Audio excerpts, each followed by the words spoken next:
Hey, what's up, everybody? This is FD, Roll with FD on What's to Play with Big John. How we doing? This is episode 175, and we have our guests here. Been wanting to have this conversation for a while, and we wanted to schedule this right before the NBA season kicked off. And I want to bring in Chris Hoge. Chris, what's up? Great to be here. I'm Good. doing quite well. How are we doing tonight? Good. We are doing good. Good. Now, Big John, I know you wanted to talk a little bit about card ladder. I mean, of course, I want to talk about card ladder because Do you want to jump into that? First, before we jump into that, Yeah. Chris, for people who may not have heard the origin story, can you give people how card ladder started? Yes, and I'll try to keep this really short and sweet. But card ladder began on 6/23 of the year 2020. That's June 23rd of 2020. And that was because, partially just the timing worked out, but we decided to hold off and launch on that particular date because Michael Jordan is my favorite athlete of all time. That's where the 23 comes from. And one of my co-founders, Josh Johnson, his favorite player of all time is LeBron James, and that's where the 6 comes from. So 6/23, we commemorated our two biggest collections with the launch of Card Ladder. And it was a soft launch, and the product was a much more basic, simpler version of what it is today, but the same thing basically in concept, a price tracking tool. And over the years, I guess it's been over 5 years now, we've developed it and taken in feedback, collaborated with content creators, with collectors, and just try to keep making it a little bit better day by day. Tortoise in the hare, we're in it for the long run, just slow and steady. All right. Very cool. card ladder is good. I'm starting to use it a lot, but I remember back in 2020, fall of 2020, when I got back in the hobby, and you, Christina, and Josh was doing the podcast, talking about it, and the excitement you guys had with just building it. So just kind of see from the basicness. I don't mean to say that in the root where it started to where it's grown to, and how essential it is in negotiating. Right, it's one of those things where we're looking at eBay comps, we're looking at 130 points, we're looking at card ladder. Like we are trying to, as money moves hands and this hobby grows, it's one of the most important tools to use to make sure that not only are you being fair, but you're not being wasteful with your funds. Very true. Well, that's a big responsibility, and we take it very seriously. And so, we spend a lot of time in the data. And I like that you pointed out not just Card Ladder, but 130 point, eBay sold and completed. eBay's research tool is called TerraPeak. I think it's always advisable to consult multiple sources and to err on the side of doing additional research rather than too little. Yeah. And you never know when there might be an error. Maybe in the Card Ladder database, there could be an error. Maybe an error in the 130 point database. Maybe an error in the TerraPeak database. There could be an error. So it's good to double check. It's good to have multiple resources. And it's just, like you said, man, it's very important for the hobby to have as much access to data as it can have, because there is money changing hands. Sometimes there's a lot of money changing hands, and those comps can make a difference in those negotiations. They do it. And talk about errors. I don't know. I think most of the errors I come through are my fault, just for how I look up cards. Because I remember I sent you a DM about the one card, freaking backup quarterback from years ago that was on my account, and it's like, it's not a $300 card. And he was like, "Yeah, I'm not seeing that on my end." I was like, "I did something wrong." Oh, user error. That happens a lot too. I'm guilty of it as well. It's tricky, man. So Card Ladder has a feature that lets you take a picture of the card, which can be a helpful search tool. But sometimes it's I go back to just the search bar and but figuring out precisely what it's called and navigating myself to the right card. There's a skill involved in that too, and being able to search well is a skill. Yeah. Is that where you see the biggest user errors, where people misinput years or how it is? Because I've just started literally copy and pasting the listing from eBay. I use it on the PC. I don't use it on my phone as much. So when I'm sitting here and I'm, we usually doing the show as well as we're looking through things up and just copying stuff. And I find that if I can just copy and paste the listing exactly, I get better luck than just putting in something like Ja Morant Silver Prism. Well, exactly, and it's not just on our end, is people who are doing the research and looking things up. It's also on the seller side. So if a seller can title a listing something strange, like maybe they'll misspell the word silver. I see that a lot. Sometimes silver is the I and the L get juxtaposed, and it'll be sliver rather than silver. And so now if I go to CardLadder and I search silver, I'm not going to find it. So, but we've tinkered with it. I mean, we can change the elasticity of the responsiveness of the search terms in the search bar. So we can sort of tweak it so that if you did search silver, it would pull in results for sliver too. And we've made like specific adjustments for words like that as we encounter them. But if we make it too elastic, then somebody who wants to search for a Nikola Jokic card, let's say, but that's a player that I collect, they'll end up getting results for Nikola Jovic, the Miami Heat bench player, and that's not who they're looking for. So it's a balance between how elastic will we allow the search results to be. And I think that's everywhere has that problem. Every site, whether you're looking up cards, it's like how much of the exact and how much of range you want there to be for errors to look up things. It's a constant tug of war, man, because somebody will DM us yesterday and say, man, the search bar is not giving me what I'm looking for. Here's what I'm putting in. And maybe they're including like the card number or something. And sometimes the sellers don't include the card number. But if we loosen it up too much, then the next day somebody will message us and say, you guys are giving me way too many results. I'm looking for this card and you're giving me 10 other cards. The results are too liberal. So it's tough. It's a balance. How much is it a problem or not a problem when people put the emojis and stuff in their listings? We've got it set up so that those are not interfering with the ability to get search results. So like if somebody has 3 fire emojis, you don't need to put the 3 fire emojis so you get the result. But yeah, that's people do that on eBay, but it is a very common thing. Searching for a card. I know it is. Yeah. My last card, I have 2 card ladder questions. Mm-hmm. One, can we get more wrestling on card ladder? Because I'm a big wrestling fan, so I want more wrestling cards. Okay. Yeah. That's really. And then 2, would you guys ever bring back the kind of like fantasy aspect y'all had back in 2020, where you can you had a contest going on where you can put cards in and then see how they grew over course of time? That's something y'all thought about doing again? Well, now that you've mentioned it, we will discuss it. This is the first time I think in like 4 years that somebody brought it up, which is cool. Yeah. It had a lot of participation when we did it, but we really looked to community feedback to guide decisions. And so afterwards, it didn't really seem like there was a ton of enthusiasm for another run. But hearing you bring it up, I'll bring it back to Josh and Christina, and we'll discuss it. We could probably do a better job with it now. Yeah, different thing. It's good to know.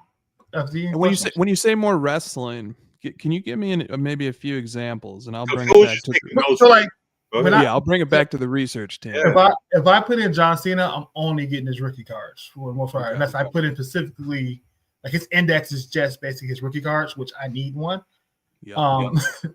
But it's not more. It's not more so if I just go into his index, he doesn't have his Martin cards. That's Topps Chrome just came out, things like that. Those things you have to do more. Exact listings to find. Yep. Yes, you do. Okay, good. That's helpful. All right, John Cena, I got you. That's just the easiest example, but there's stuff like that. Wrestling is coming. It's gaining ground in the hobby. Yes, it is. And it's gaining ground naturally. I think like when we had the F1 boom was unnatural. I think you see the boom in the actual WWE product, and it's starting to translate into people getting cards. So it's more to me. And I noticed that wrestling has collectors for multiple eras. So there are people collecting those 1980s wrestling sets. There's people collecting the stuff that's coming out year after year. Currently, there's people who collect the stuff from the 2010s. There's a lot of multi-generational collecting of wrestling, which is a good sign, I think, for its stability. Very much so. So, Chris, I got to ask you some questions here. So, Luka Doncic, I know you're a big fan. He moved from Dallas to the Lakers. Yeah. What are your thoughts on that move and what Nico Harris had going there? What did you think of that when you first heard of that? Well, I'll tell you this. I have an unusual take on this. I was ready for him to move on from Dallas. And one of the reasons why was because I didn't like Jason Kidd as a coach. And Jason Kidd, I'm not saying he's a bad coach. He's a good coach and he's a smart player. He's one of the smartest players to ever play the game. And the way he played the game allowed him to be great for, a 15 plus year career. But the thing that I didn't like about him as a coach was that the way he wanted to coach and the skills that he was looking for and the style that he wanted to play just didn't line up with what Luka was doing. I agree with that. Jason Kidd, after the Mavs got their butts kicked by Boston, he wanted to reinvent the team to be a defensive, fast-paced, specific style of team. He wanted to kind of recreate the Celtics blueprint. He saw it, he liked it, and there was another team. The Celtics always gave the Luka, Jason Kidd Mavericks problems, and so did the Indiana Pacers.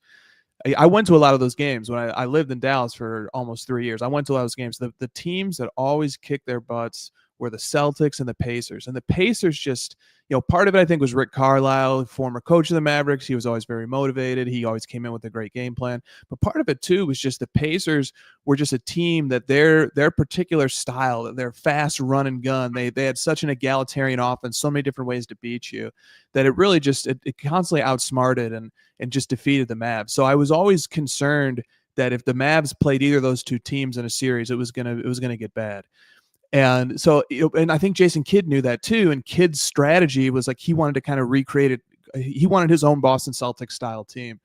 And I think it can work. And I think he has it now. It's unfortunate that Kyrie's hurt because once they get Kyrie back, they're going to have that vision that he wanted. And I think he was very influential in that trade, even though a lot of it gets laid at Nico's feet. And Nico is the GM. He faces the public. He accepts his responsibility. But I think Jason Kidd was very influential in that trade. And Bomani Jones has said something to that effect, too. He had several good podcasts where he sort of walked through how Jason Kidd was kind of the man in the shadows pulling the strings. And so once he left, I was glad that he moved on. Mostly just because I just don't think that was ever going to work. I think the team that the Mavericks wanted to build was not a team that was suited to Luka's talents. Now, the problem is he went on to the Lakers. Now, I like the Lakers, and it's a big franchise. It's a very popular franchise. It's got so many legends in its history, but I also don't like Redick as a coach. I think Redick is just he's too green. He's too new. And you kind of saw that in that playoff series where they coached circles around him last year. The Timberwolves just absolutely fried him. So I just think, I don't love the Redick situation either, but I think they've got a good roster in LA. I like LA as a city. I've lived in LA multiple times in my life. So I think it's a good fresh start, but once again, I'm not really happy with the coaching situation. So are you following? So you're still a fan of Luka as he moves to the Lakers? I'm still a fan. I'm still following along. I'm definitely following along, but I'm not moving to LA, but I'm following along. I got you. Yeah. I think now that we're in a new season, the raw emotion from that trade is over, and now you can focus on going forward now, right? Do you think it's over though, Big Jon? The raw emotion. I mean, there's always going to be some. I want to get some get back. But it's not fresh it's not as hurtful to the fans now that we start a new season. Okay. This is where he's at. Fans can now move on. I don't think the Lakers are set up to be as good as they think they are with what they have around. And I think LeBron still thinks he can dictate things. Of course he's out. And while he's out, he's going to be evaluating the Lakers to make his decision from there. That's crazy. LeBron thought he was going to run it in Miami, and then Pat Riley let him know you're not running it here. Yeah, dude, how you can't get injured for a month and then have it leak to the press that you're going to wait and see and then decide if you want to get traded or not, which, to be fair, that is a paraphrase that made its way to the media through a reporter. LeBron didn't verbatim say that. But the idea that as a teammate that you're like, well, I'm going to decide if I still want to be your teammate when I come back from injury, that's not really the right locker room atmosphere. And Glute not firing correctly. I've never heard of that before. I don't know what that exactly is. He was a track runner. I think I may have heard. As we say, not a basketball player. Allegedly. What was it, Big Jon? What was that? Allegedly, right? What you preface, allegedly. So one last question about Luke. The weight loss. Do you think that will help his game? I'm not moved by that. I think there was a lot of PR that was done over the summer that was okay. Here's this men's health cover. Look over here. We're gonna reshape this narrative. A lot of marketing involved. I think it's a lot of fluff and it's not a lot of substance. And they published his weights, his LA Lakers weight and his Mavericks weight, and he weighs more now. So he does look a little leaner. I will say that. I don't think it's nearly as big as it's being portrayed. And I think that there was some strategic photo shoot stuff going on that was trying to portray him to look a certain way and sort of counteract narratives that had come out about him. But I don't think that's who he is. I don't think he plays the game that way. I think having a little heft is helpful towards his style. It helps him move people in the post. It helps him be sturdier on defense. He doesn't play an above the rim style game. So I don't really buy it, number one, and number two, I don't really think it's the right approach either. I think you got to tune out that noise. Like people are going to criticize you for one thing or the other. We don't need to set narratives and worry about who's the leanest and whatnot. His game. Look, man, the guy had a season where he averaged 33 points, 10 rebounds, and 10 assists, and he was supposedly fat. So I think he's okay if he's fat. I just wonder. I agree with everything you just said, and I just wonder will we find out 10, 15 years from now in the documentary why Dallas really traded him, because we've seen players that have been a little overweight, a little out of shape. You don't move away from a franchise player because of that. I go back to the whole thing with Michael Finley from Chicago taking a drink out of his hand. Like, are there other things brewing there that really we can lean on weight and we can call that out, but it's not really the real reason. And I think his performance with the Lakers will show us something. I'll throw this out there. I've said this before, and I think people have looked at me crazy for saying this, but I remember his final game as a Maverick was December 25th against the Timberwolves. In the second quarter, he came up limp, and during that play, when he came up limp, it was a very specific sequence. He came up limp, and the Timberwolves took the ball. They went down. They scored. The Mavericks got the ball. They came back down. They ran a play, and the Timberwolves got the ball and ran another play, and then they took him out. So you could already tell, like Jason Kidd or the coaching staff, they didn't even really buy it. They thought maybe he was just kind of acting or he was being theatrical, because he does that sometimes. I've watched him in person a lot. Sometimes, 1 minute it looks like he's hurt, the next minute he's running on the play.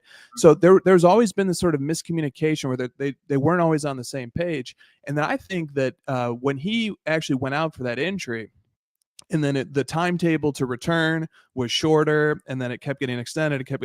I think there might have been a standoff behind the scenes where he was like, I'm not coming back until, this team is more oriented around me, because when he was playing with the Mavericks to start, his usage went way down. They took the ball out of his hands. They weren't even having him bring the ball up the floor. They had him playing in the small forward position. They moved him out of the point guard role.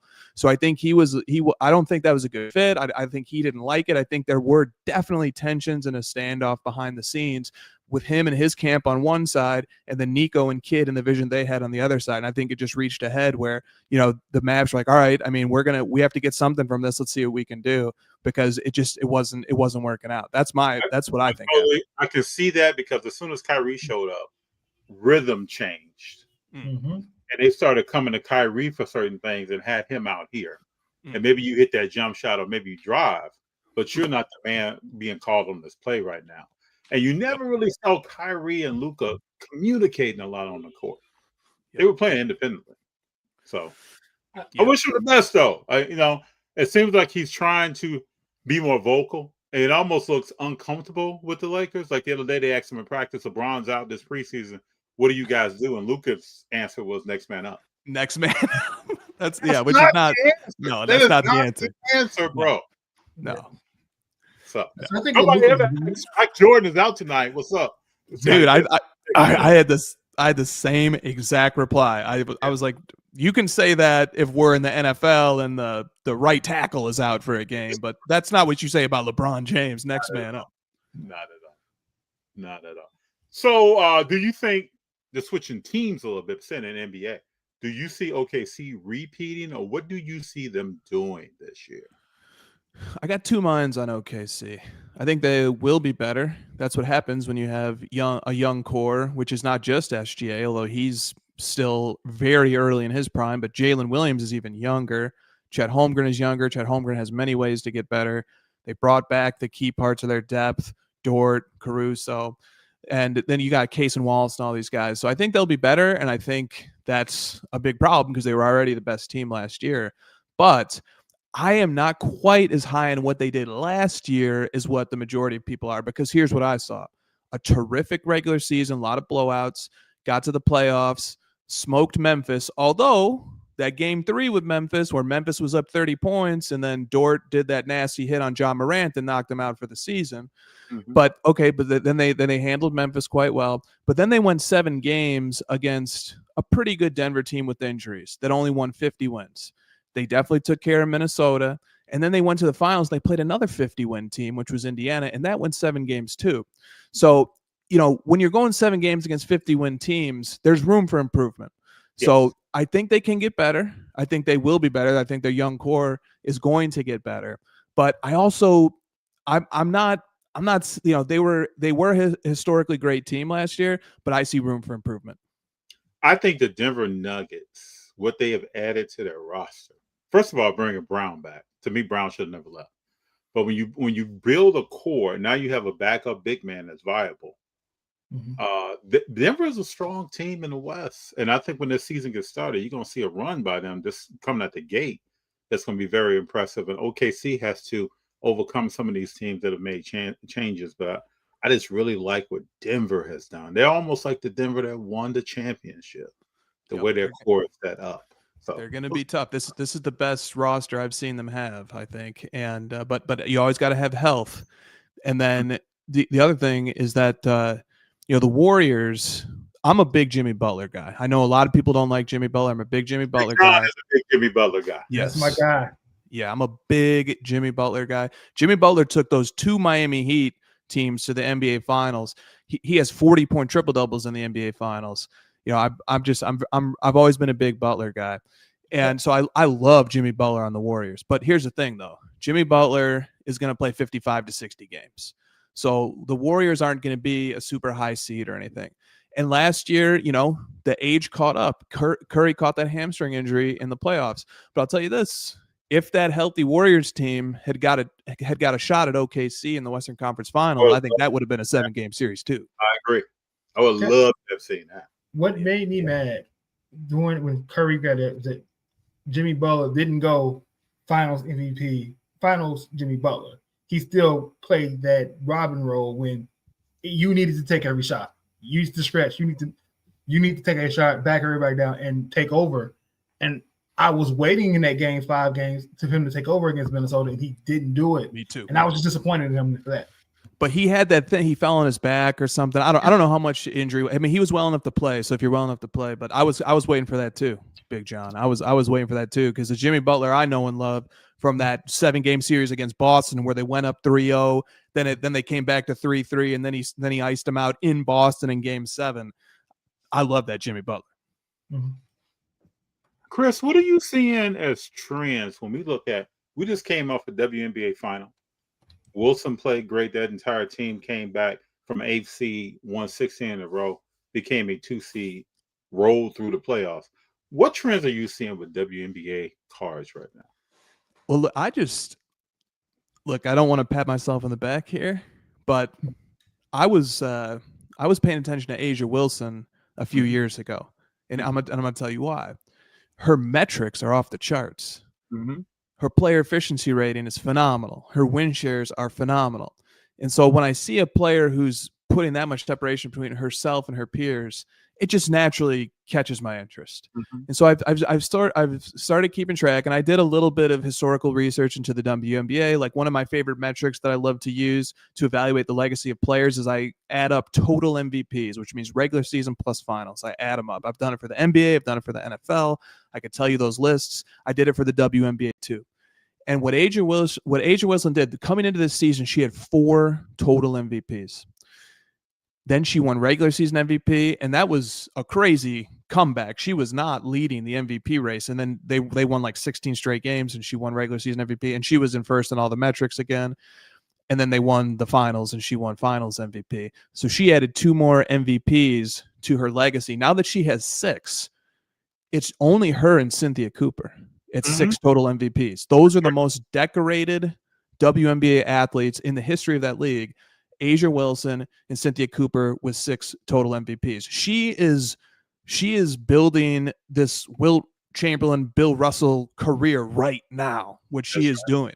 And there's a lot of eyes on the WNBA, and I just think she is a very, very special athlete, and she's at 6, and how many more is she going to get?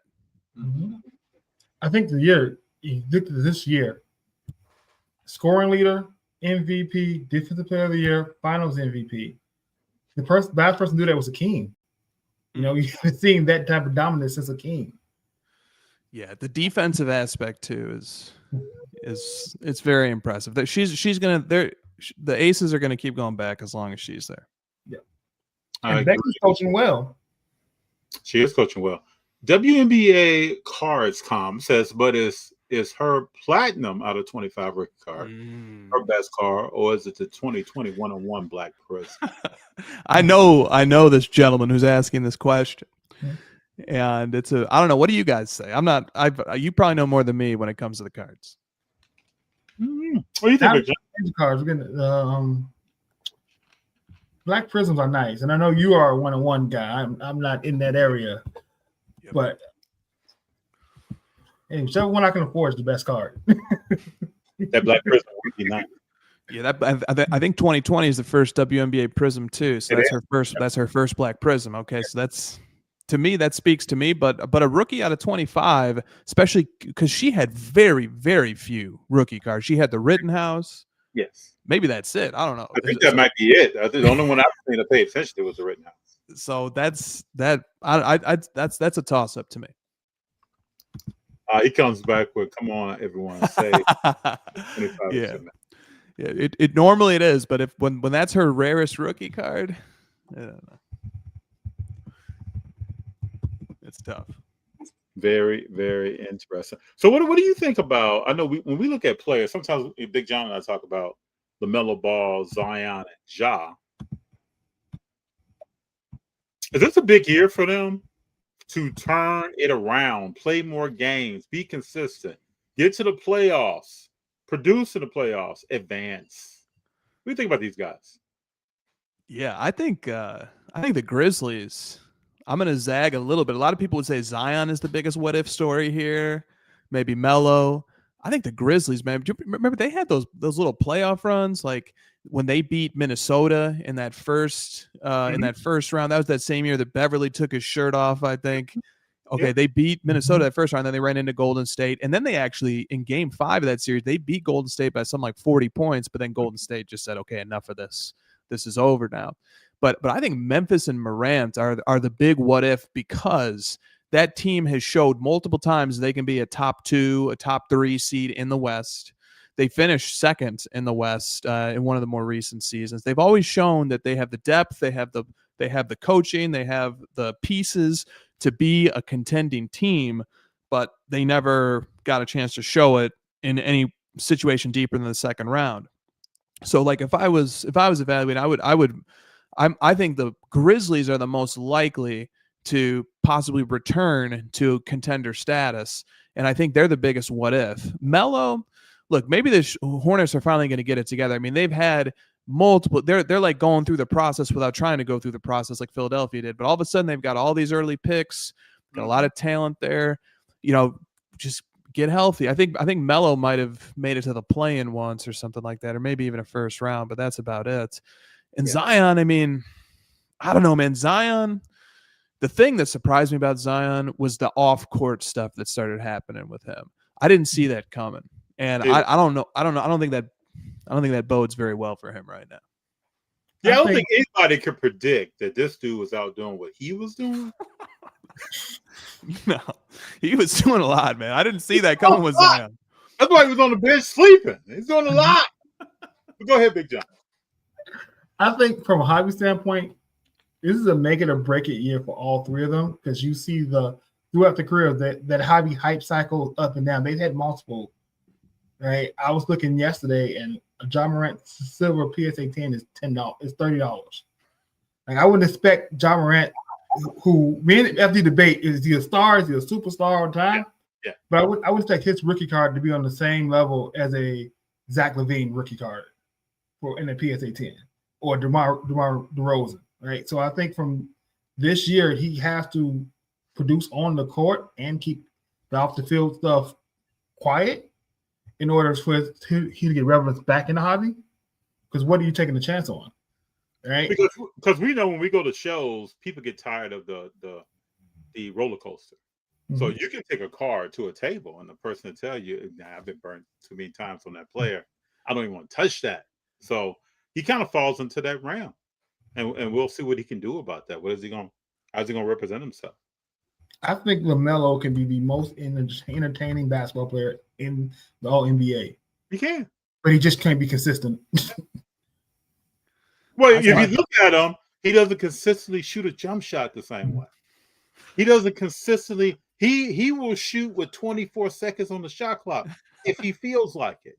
You know, he'll make certain moves. He'll turn and do a 180 in midair and then shoot a three if it feels good. So his game, how he approaches it and how he plays it is never really consistent. So I just expect him to come out and give me some ESPN highlights as long as he can throughout the season. Mm-hmm. All three of those players, I've had the privilege of watching them in person. The guy who got the most oohs and ahs from the crowd was Morant.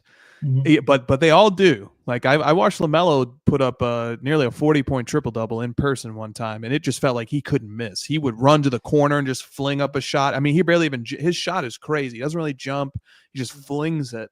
And then he's shooting off of one leg while he's running sideways, and it just felt like he couldn't miss. I mean, the guy was just torching the floor. But Morant – I just remember sitting next to some people in the stands, and I don't know if they were seasoned basketball fans or not, but Morant had this play. He had this putback tip dunk, and just after he did it, just everybody in my section just look at each other like they couldn't believe what they just saw. So they're all highlight producing phenoms, but some of the stuff that Morant was doing, it just captivates people on a level that I don't know if there's anybody else in the NBA who's quite on that Morant level when he is at his peak.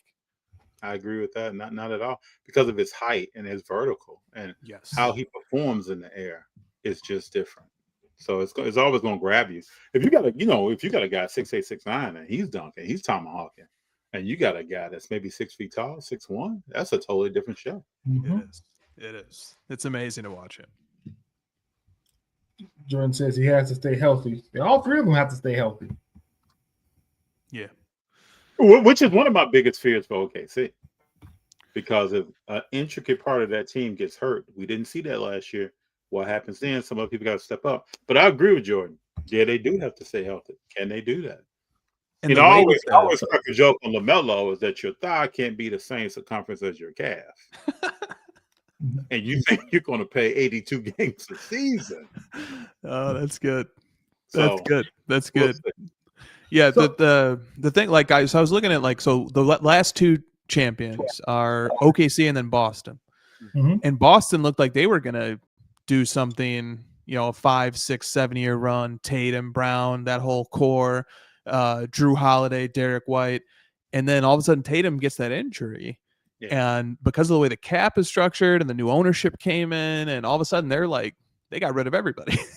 They kept a couple of core pieces. They kept Derek White. They kept Jaylen Brown. But I mean, they shipped out a lot of their depth and a lot of their pieces from that championship team. So that's like one injury to a key piece. It can have a big impact, especially the way the salary cap works now. Chris, I don't know how often you're in the Northeast, but when it comes to Boston, they don't believe in Jaylen Brown the same way they believe in Jason Tatum. And I think Brown is probably more talented one of the two. And I don't think they're going to tank this year because I don't think the coach has it in his brain of what that means to do. He's so maniacal, and I think they'll be 6 seed, playing at worst. Yep. Especially in that East. And here's the thing, too. Remember when they were putting together the Team USA roster for the last time they won gold at the Olympics, and Steve Kerr went and he grabbed Drew Holiday and he grabbed Derek White, and those guys were playing real minutes. Derek White, he was playing more minutes than Tatum was. So I really like Derek White, obviously like Jaylen Brown. Jaylen Brown's a finals MVP. So I really like I wouldn't count them out. I wouldn't count them out at all. And Peyton Pritchard is better than people think he is. He put up like 100 points in one of those pro-ams. Like the guy can, if you give him space, he can get it going. So, but I don't like how they got rid of Cornette. I think Cornette was like one of those good 7th, 8th guys that you kind of need to make a playoff run. Porzingis, he was never healthy, but it can help to have a guy like that too if he is healthy. Drew Holiday too. I mean, he's just such a he was a big part of that Boston Finals win over the Mavericks. I just remember watching him, and every time Boston needed a shot or they needed a defensive play, he was stepping up. So I think they're going to miss some of those guys that they let go too. I mean, I like the fact they added Anthony Simons to that, somebody that can create his own shot and get a bucket. So he can. He's just been waiting for his time too. He's a very confident player. He just needs the opportunity. True. That 2018 class is crazy. You got Simons, you got Luka, you got Shea, you got Trey. Somebody in the chat was mentioning MPJ. I mean, that's that DeAndre Ayton even. I mean that class. That's a serious class right there. Jalen Brunson. How could I forget? Yeah. You think Ayton has to come back in LA? I think we know. I think this is what I think, Big John. I think Ayton knows who Ayton is now. The league knows who Ayton is now. Everybody knows who Ayton is now. I think there was a bit. So remember, DeAndre Ayton went to the NBA Finals with the Phoenix Suns, and he was pretty good. He wasn't a superstar. He wasn't a Hall of Fame caliber player, but he was a contributing member to a team that made it that far. I think the game he won with tip in. Yeah, at the rim. Exactly. I think DeAndre Ayton has shown that he can be the center on a team that goes to the NBA Finals. I think he's shown that. I think he can get to that. But I don't expect more than that. I don't expect an all-star appearance out of him. But I think he's proved that he can be the center on a team that goes to the Finals. So earlier we talked about Luka. So we got to kind of talk about Luka's replacement. Right? The Dallas just happened to get in the draft. Just happened to work that out. Well, so what do you think of Cooper Flag?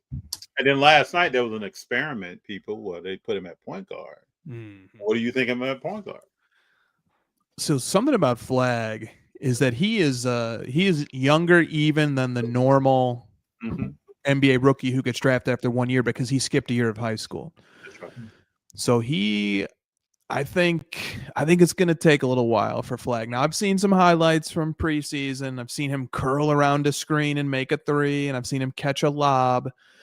But in the NBA, if you remember the game where they got knocked out, the game that Duke got knocked out of the March Madness, Flag missed the key shot. He tried to kind of get in and create a shot, and he just missed it. It was a little like mid-range fadeaway. I've obviously, look, everybody's very high on Flag. He's the #1 overall pick.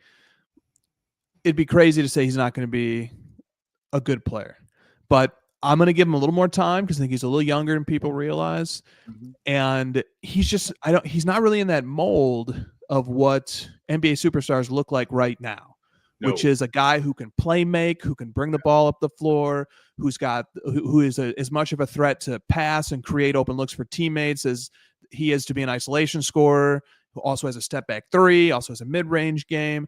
But what he does have is something a little more traditional. He's very athletic. He can catch lobs. He's strong. He plays tough defense. He's got a great motor. He's a player in a mold that isn't so much of this era. It reminds me maybe of previous eras. And I think that some people are comping him to Kawhi and stuff. I'm like, pump the brakes on that. Let's just pump the brakes on that. Kawhi Leonard didn't always have his health, but at his best, he's one of the greatest players of all time. So I think there's some runaway hype here. I think I'm going to give him some time. I'm not expecting as much out of Cooper Flag as I think the consensus is. I just keep it simple. I look at his body, and he's underdeveloped now. And we're talking about an 82-game grind, and don't mess around and go to the playoffs. So we'll see. And then can he be healthy? We don't even know that about him yet. Right. But I think him being in Dallas with Anthony Davis and Kyrie, 2 former #1 picks, you couldn't ask for better people to lead you through your rookie year. And he doesn't have to be the face of the team. He doesn't have to take the final shot every night. He doesn't have to put up 30 points every night. That's what I have Anthony Davis for. When Kyrie comes back, that's what I have Kyrie for. So you got some people that can help steer him in the right direction and get him that time he needs to grow. Because he's still very solid build, in my opinion, even though he has time to develop. We'll see how he plays. But let me ask you this question. Let's say AD plays 50 games. Right? And let's say Kyrie plays 55. Mm-hmm. What is Cooper Flag doing right now? Well, he walks on the court and looks left and right, and nobody's there. Man, listen, he got lively. And this is probably what we're going to see. There's a higher probability of seeing that than seeing these dudes balling out in the playoffs together. So we'll see. I wish them the best. I mean, there's a lot of pressure too because the Mavericks, they're in win now mode, and like he's younger even than normal, and what if he even came off the bench for the first year? I mean, if Kyrie was healthy, I don't know that. I mean, is he already going to be better than PJ Washington? Maybe, I don't know. Jordan Axe here. He says he was playing with the Olympic team, and all the pros said he was the real deal.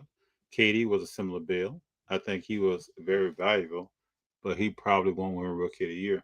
I just think when we talk about KD, we're talking about the most prolific shooter in NBA history from anywhere on the court. So that negates, it's almost like Steph. Steph can be 6 feet tall, 6'1".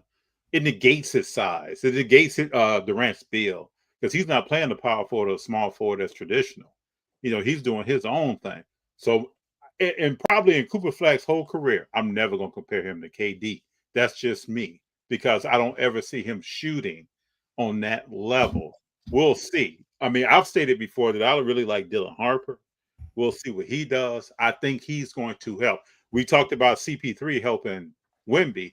I think Dylan Harper is going to help Wemby become more of, because now he really has a 2-guard, point guard, small forward that can get some stuff done. So we'll see how this plays out. But we're talking hypotheticals because we don't know who's going to get hurt, what's going to happen. Does a big player like Wemby, how many games does Wemby play this year? We don't know. That might affect Dylan Harper's development and how he plays. So we'll see. It's all going to be interesting, though. Because when the hype train meets reality, right, I get up on that station. That's where I'm sitting at. What's really going on around here? Yep. I think this NBA draft class is deep, right? Mm-hmm. Especially from Cooper Flag all the way down to Derek Queen. You got people who's going to play and surprise you. Like I really like Knipple going to Charlotte because I think Knipple's an adult. He played the Duke like an adult in the room, and I think Charlotte needs an adult on the court. Look at this comment, though. Carr may have hit someone on the head. I don't think Flag will be better than Keith Van Horn. Mm-hmm. Similar builds. Mm-hmm. I don't mind that take. I like that. I like to balance it out. I mean, some of the stuff. So I still have in my Twitter algorithm because I followed the Mavericks for years. So I still see a lot of the Mavericks accounts show up, and I mean they're comparing them to Bird and Kawhi. And I'm like, hold on a minute. It's always interesting how the hype train just takes off. Takes off. For certain players, other players, you got to prove yourself. You better come out here and get something cracking. I'd rather be that guy. FD. Because if you look back on history, that guy always gets it done. Yep. And that guy has a higher probability of being that legend that you're going to talk about and the person where it was kind of handed to. Agreed. So That's even where I start collecting sometimes. Go ahead, Big John. with the tops, tops. What was this basketball? Not even college series one coming out, and you've been a one-on-one guy. What do you think? What range do you think Cooper Flag's one-on-one goes when it's non-auto? When it gets Great question. I'm still learning about tops and how the checklists are configured and how the products are set up. And one thing I found very interesting about that top series one is that no Luka Doncic in top series one, and no Zion Williamson either. Yeah. So there's some questions about Luka's exclusive deal with Panini. Is that impacting things here? It's curious, but one thing that I have noticed about the new Topps flagship that is new that I'm learning is that they have this they have a particular one-of-one parallel set to the base set that is very simple. It's the base card. They just put a special one-of-one stamp on it representing that it was the first one to come off the sheet. Do you know what I'm talking about? Yeah, I saw this. Okay, I like that. I think that's cool. I think that might fly under the radar. Something like that is the type of card, the type of set that I might keep an eye on if something comes up in my eBay save search, and I might for one of my PC players, I might take a crack at something like that. But it just depends. In terms of the market, man, like that product is out, right? Have people been opening that yet? Is that released next week? Okay, we're about to see it. What do you say? What do you think the flag will go for? Like the flag's main one-of-one from that Topps base set. I bet it's going to do a big number. 20 grand. Oh, I think we're gonna do it. It ain't too low. Yeah, I think that's gonna go up. Yeah, I think you might. I think you might see a very dumb number on that. Yeah, probably 6-figure number. you might, because it's got all the first going for it. It's every breaker is going to be hyping up this product. Everybody wants to look great for Topps. Look at how much we're promoting this new debut release. Yep. And I think it might be silly. So as a baseball, especially collecting baseball, and is familiar with Top Series 1 in baseball, I think a lot of basketball guys are going to way overspend on this because it's the first one out. When this is supposed to be a product that everybody can get easily, it's not a product where where you're supposed to get the 6-figure cards out of. And they already come out with Topps Holiday, and they've already announced Topps Holiday coming out a couple weeks after it. So you have another paper product coming out after.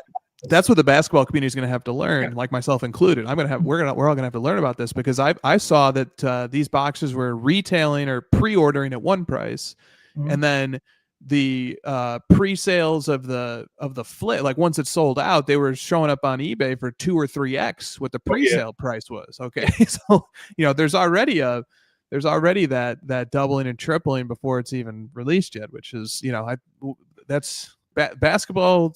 We get a little too excited sometimes. It came out at 109 for a hobby box. So you get case just under $1,000, and if anybody that breaks, I'm just telling you, if it's one case and you're paying more than $75 for a team, you are highly overpaying to be in this break. There will be people overpaying. It's too cheap to be spending that type of money on, and it's printed forever. I saw a calculation, something like 40 million hobby packs or something. Just yeah. But I would tell you, Chris, the first card is a good card. The real SSP that you probably want to look into is the golden mirror. Those are very big in baseball, and they have a gold backing to them. And those are the SSPs in Series 1. The golden mirror SSPs are like the signature SSPs to be looking for. So that's good intel. Thank you. Yeah, he was breaking it down to me last week. Yeah. Yeah, I appreciate that. I'm learning all this stuff brand new. I'm a baby to collecting these Topps products, though. It's 68-page checklist. Yeah. This is sounds like you got a lot of fluff in there. With some hits in there. Yeah. I don't think there's Curry autos in it either. No, I don't think there. The one thing I did like Flag has 4 triple autos on there on the checklist, which is nice. and nobody else has more than 2. So,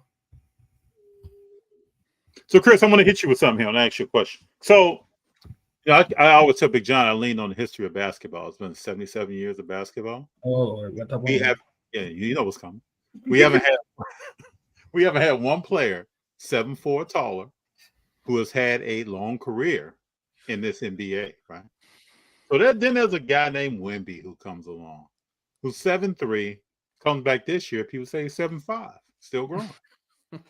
Last year he had deep bone thrombosis popping off and had to leave the game.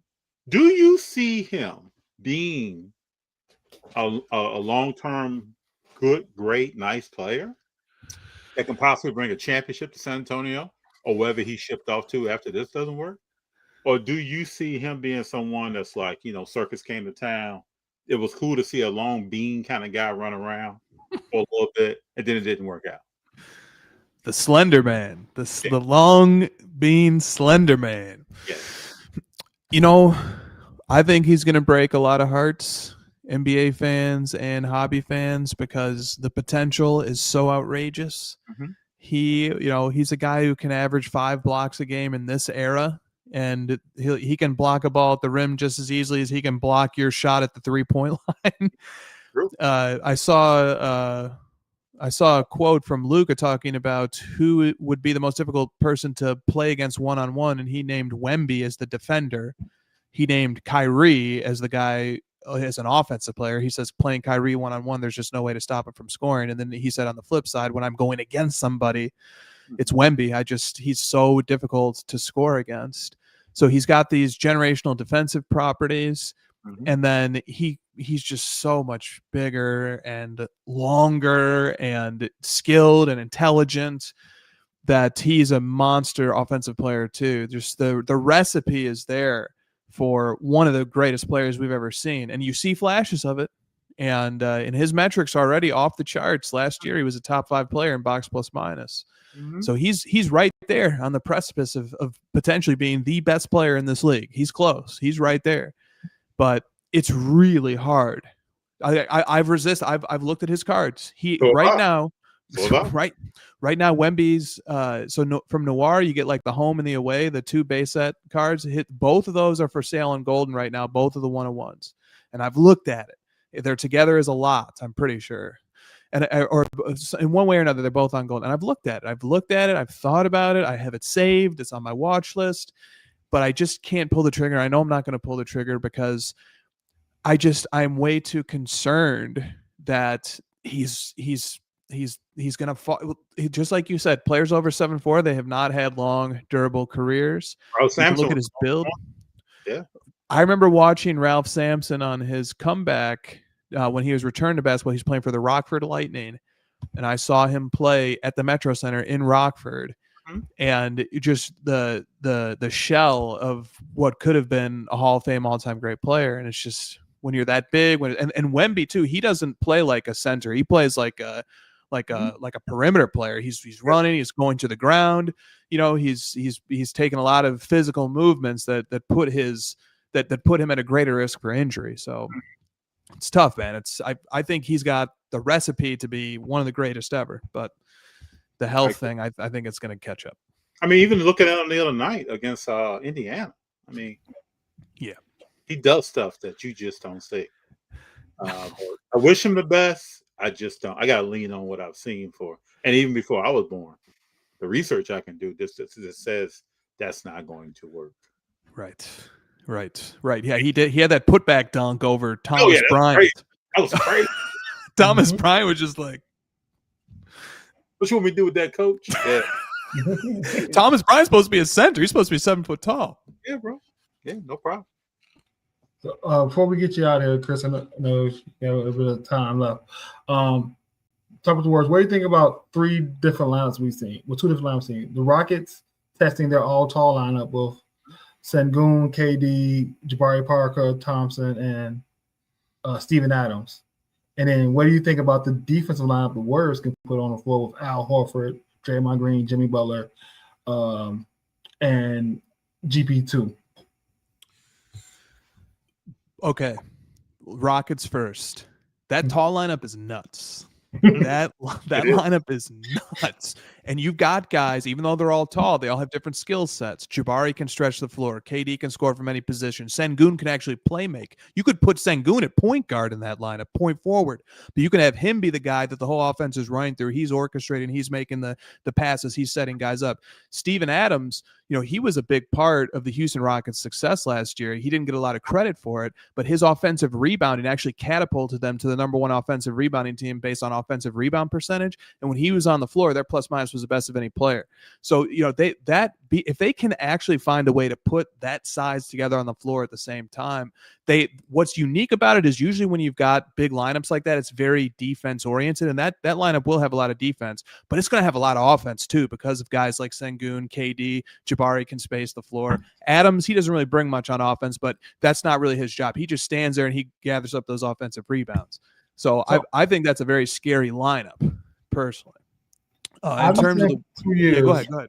I've been saying 2 years that the Warriors should have traded for Steven Adams because just his ability to set screens and to have that run into that big body for 48 minutes or 40 minutes would average another 10 points a game if he'd have had Steven Adams setting picks for him. Can you imagine Steven Adams and Draymond Green? Just two of the biggest tough guys in NBA history. Like, yeah, that would be just those two guys alone setting screens and just daring you to do anything about it. Okay, and then the Warriors. All right, so look, the Warriors, their regular season, like ESPN projected them to get 56 wins. They said they're going to be the 2 seed in the West. They could be. They have the talent, but I don't think they're going to do that. Not because they're not good enough, but just because they're going to save their superstars. They've got a lot of players who are on the other side of 30, a lot of players on the other side of 35. They're going to save their superstars. They're going to save them for the playoffs.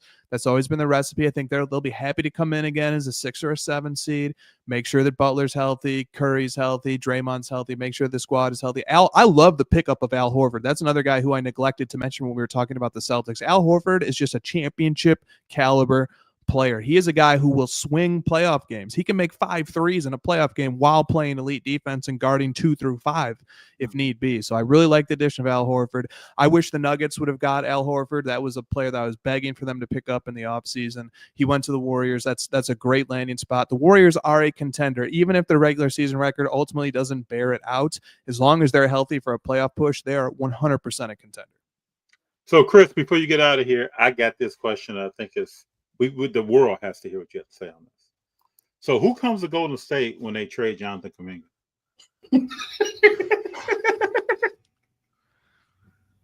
I mean, who? Well, oh yeah, I think they. So, what do you say about Kuminga? I've seen a few posts from you. I think. Oh yeah, it's time to go. It's time to go. Yes. And so they signed him to a contract, obviously, so that can be a movable piece. Yes. What do you think that they need to bring back in? They need a real big man that can score and play some defense and help Draymond. So we talked about Steven Adams. We talked about talent level. We have described Giannis. You ain't getting Giannis. Okay. People said that when KD was available. They just signed his other brother. You ain't getting Giannis. No, they only signed Big Jon. You got to play the game now. They only signed his brother to entice him to stay. Yeah, that's actually them. That's a sign of weakness on Milwaukee's part. Now they have the second brother too. Yeah, this is my point. And this brother doesn't have NBA talent. He got a He's ring. not an NBA player. He got a ring. Oh, he may have gotten one because somebody mailed it to him, but he didn't do anything for it. So I say you got to get rid of Kuminga and you got to bring in a Giannis type. And we know there's not a lot of Giannis type players in the NBA, but Giannis. And if you put Giannis with a Draymond and with a Butler and with a Curry, the whole league is on notice. Yeah, that would be unfair. Yeah, but you got to get Jonathan Kuminga out of town. I think it'd be more unfair if they went and got Bam. Oh, Bam's already hurt. He has a knee contusion. Maybe this is the beginning of him getting out of town. Yeah, he has a knee contusion in the preseason. Mm-hmm. Yeah. So we'll see. But Chris, are you in favor of Kuminga leaving town? Yeah, I am. I'm not a big Kuminga guy either. Yep. Go ahead.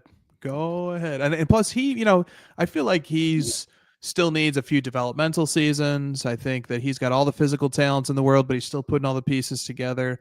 His timeline doesn't match up with a team that's ready to win now. It doesn't. It really does not. We got to throw a shout out to the Dodgers. Just won 5-1. Yamamoto came out and clowned on the mound. Oh. Dodgers are tough, man. They're the favorite. And Who's going to stop them? And what did Ohtani do tonight? Let's look at this. Ohtani was 1 for 5. Okay. So whenever he wakes up, they're really going to be a problem. Yeah. I don't know who's going to stop the Dodgers. But Chris, we appreciate you being here. It's always fun, man. Oh, it's my pleasure. It is absolutely my. I appreciate you guys having me on. I appreciate giving me a chance to talk about Card Ladder, but I really love talking NBA with you gentlemen as well. Yeah, it's fun. We want to talk to the NBA. Get ready for the season. Any MVP predictions? Oh man, my pick on a limb before you get out.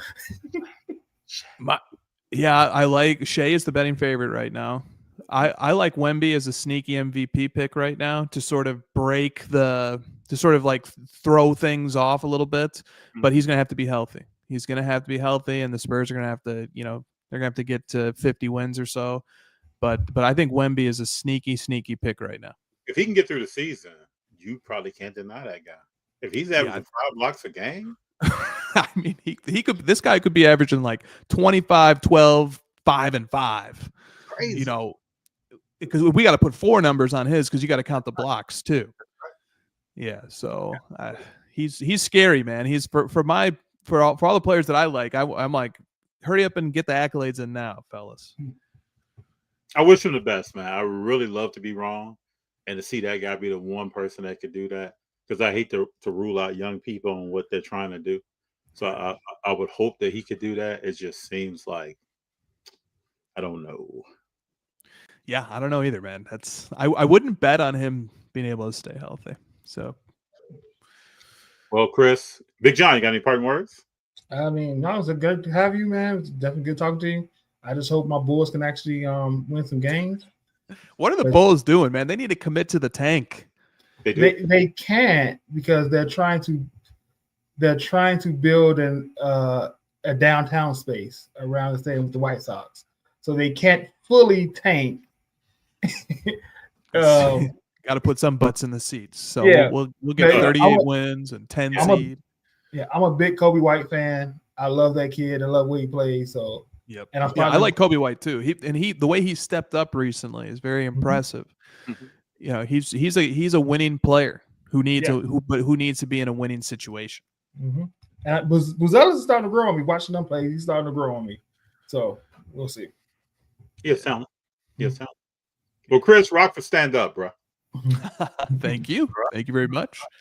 Appreciate you guys. A few people who know what Rockford is. That's nice. Oh yeah. I mean, I don't think you could be from Chicago and not know Rockford. Oh. If you're from Chicago, you know to avoid Rockford. Yeah. I mean, like a roar. It's like a roar. Yeah. Like nobody's going to a roar. So, right, exactly. Not at all. Exactly. All right. Well, I brother, appreciate you, man. guys. I appreciate your time, bro. Yeah. Take care, fellas. Thank you. Yep. Chris Hodge. All right, guys. So, Big Jon, can you believe that was an hour? Yeah, man.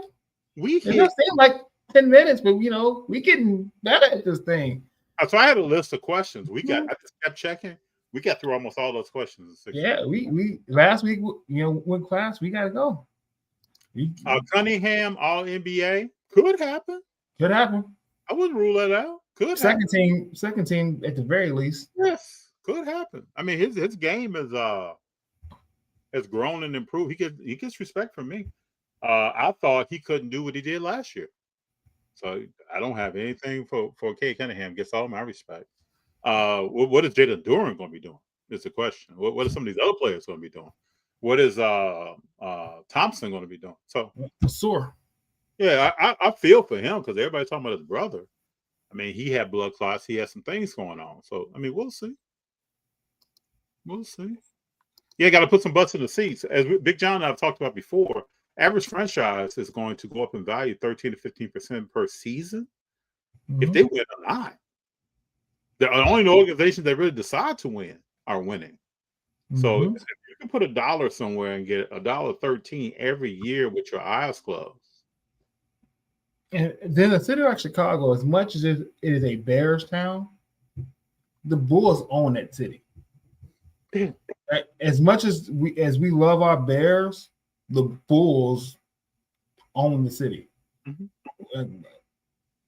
They had sold out. I remember when they had Curry and Tyson Chandler, and tickets were $10. And I'm talking good seats were $10. We were in there. We talking about in there. We were in there. Okay. Mhm. And when they went up for rows, we were still in there. And after rows, we were still in there. Mhm. It's just it's a money factory. Can definitely see that. Ace Bailey, Rookie of the Year. I don't see that. No, I gotta see who Ace Bailey is. I see Ace Bailey with the only player rookie that's going to have the keys to the franchise. Yeah, I can see that. And, How tall is Ace Bailey? I don't know. Let me check my man right quick. Ace Bailey is 6'9", so you know he's gonna be 6'10", 6'11" pretty soon. Yeah, Another year or two, and we've seen 6'10", 6'11" guys who like to score. We saw Carmelo Anthony come out. That's one we can name. We can name more. I've seen the most blasphemous thing on the internet today. What's that? Somebody said that Paul Pierce was a better scorer than Carmelo Anthony. I think if you look at a few stats, shooting percentage, because I haven't looked at them side by side. I haven't either, but the eye test say that's not true. Yeah, I agree with that, but I know Paul Pierce is a very prolific and efficient scorer. So it all depends on what you mean by scoring. If someone's using that metric as a something that they're talking about. Let me see if I can pull up some stat head. And I like to at least look at some career numbers on these cats. And see Carmelo. And then we got Paul the Truth Pierce. What do you think about Paul Pierce being in traffic and being asleep? He said, "Hey man, I'm tired." And you know LA traffic more than I do. 45 minutes at a standstill. Yeah, I know too. If I didn't sleep all night and I just got the club, I know that too. I know that. So, I mean, I wish Paul the best. Hey, I'm not sleeping on Paul. I'm just saying I seen Carmelo score whatever way he wanted to score all the time. These guys are so close, man. If you look at field goal percentage, basically 45%. If you look at 3-point percentage, 37, 36. If you look at free throw percentage, 81 and 81. These guys are very similar. I think Carmelo didn't have two other Hall of Famers come play with him in their somewhat in their prime or on the back end of their prime. This is why Paul Pierce has a ring. And think how those Hall of Famers, he only got one ring. Yeah, and that's only because people can't attend. I mean, these guys, if you look at their stats, man, they're almost the same player. They're almost like the identical. So I know, hey, you can lean with either one to me. A person could have their preference and lean with Paul or lean with Carmelo. But this is Ace Bailey's world right now. We're in. People. If he pans out, this is what I see him doing. He better get with somebody because the 6'9", 6'10" scorer we've seen. I want to see can he play defense. I want to see can he block shots. I want to see is he going to hustle and run the court. I want to see what his off the court situation is looking like. I want to see can he be coached. I just want to see. We got to see what's up with these guys before we Get that hype train going. I get the chip being a separation, but like I watched Carmelo. Zerny. If you watch how Paul Pierce won that chip, he didn't put that team on his back, baby. He had some great games. Yeah. But like he also had some games that weren't great. You had Ticket and Ray Allen and Rondo. You got Ray out here. You got Rondo at point. You got Big Baby Davis, and who's Carmelo's best teammate? Amari Stoudemire, Allen Iman Iverson, Shumpert, Allen Iverson, all past their prime. Besides, well, Iman went past prime. So I mean, I don't. Joe P says fair. Joe, it's always good to have you here. Yeah, I mean, Paul wasn't number one option. I think if you put both in a bag and you shake it and one falls out, they're the same caliber of player. Paul was his best teammate. Hold up, he says Paul was the number one option. He was the number one option. It was his team. He was the number one option. I don't know if I agree with that. That was many times we come down the court, we're putting the ball in Garnett's hands. Yeah. And this dude's out here on the wing, maybe on some cleanup work. This was not a situation where the Boston Celtics climbed on his back and he took him somewhere.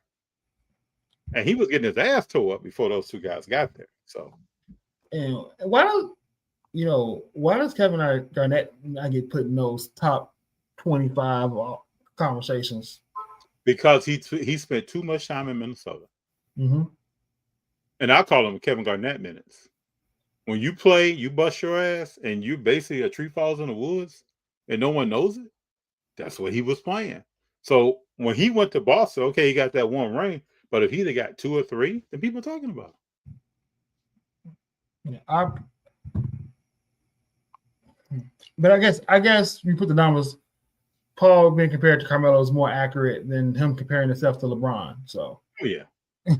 But Sammy, the biggest part of this statement right here is Paul said. Mm-hmm. Nobody else is really saying it. Paul said. But I mean, I respect him. I mean, my man came out of Inglewood, went to Kansas, and did his thing in the NBA. I respect him. He's an NBA champion. I respect him. So let's look at Paul Pierce's accolades.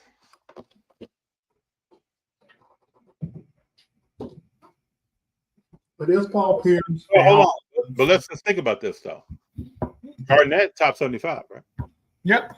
Ray Allen top 75, right? Mm-hmm. Where's Paul Pierce? Not there. And we know why. And what I loved about it, hey, I was moving to LA at the time when they were playing the Lakers in the final.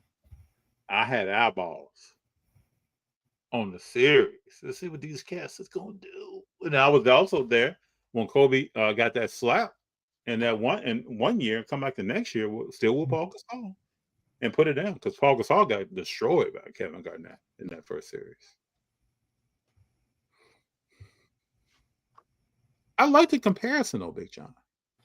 So, what if KG played with Carmelo? But this is not before or after the Cheerios comment. But this is not like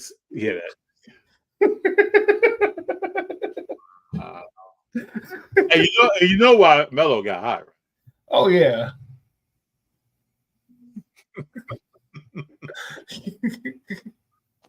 Oh boy, he got hot.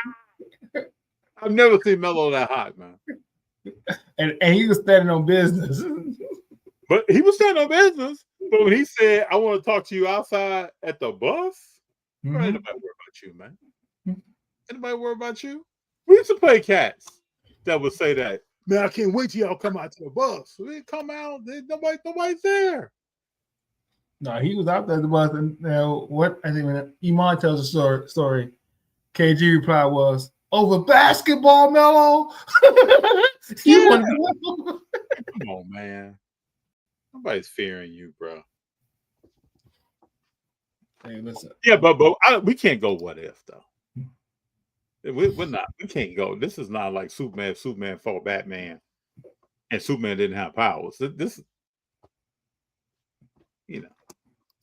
First game of the season next Tuesday. Yeah, we're 7 days away, sir. Yes. 21st. So, Yeah. you're gonna be talking to Car Shock. Yeah. Talking That's about why I told you that we had talked about him coming on a week before the season, just to, shoot the stuff about what's coming. And then we can count how many days, and I hate to say this, before we see a major injury. I mean, I wish we could get Memphis is already injured and out. Who? Half of Memphis. I mean, we knew they weren't. Are they really gonna do something? Mm-hmm. But it would be nice to see Ja and JJJ healthy and replace Kmart with KG. Come on, y'all. I love the way Kmart went to the finals, thought he was the man, and got destroyed by Shaq. Mm-hmm. Good dude. You gotta love him. He talks like he's 7'2", 350. You gotta love him. He was in a wheelchair. Yeah, he faked the injury to go, Do you remember that, Big Jon? Yeah. Faked that injury to go handle business. That dude is wild, man. It's interesting to me when he got up in the Hall of Fame speech and was talking to Doc Rivers about coming to practice drunk. Mm-hmm. Doc sending him home. What's Anthony Edwards going to do? Not much. Not more than what you've seen. I don't see much. Big Jon, what do you think about Anthony Edwards this year? It's more of a burden on him to me. Yeah, it's on him. Yeah, but again, it's not a make or break year for him. I wouldn't say that. No. So. But this is his 6th season, right? Mm-hmm.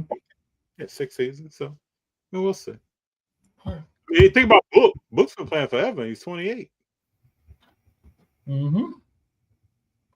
That's gonna be us talking about Cooper Flag in 3 years, 4 years. Mm-hmm. 22. Look at Luka. Look at the fancy in the NBA since he's 19. Mm-hmm. Hey, we'll see what's up with Flag. We'll see. He has some skills. It's just has all that jam together. I like how Anthony Edwards has whatever the NBA show on Netflix is talking about. He got to have better eating habits while eating fried chicken and cakes. So sounds good. Sounds good. But I worked on my defense.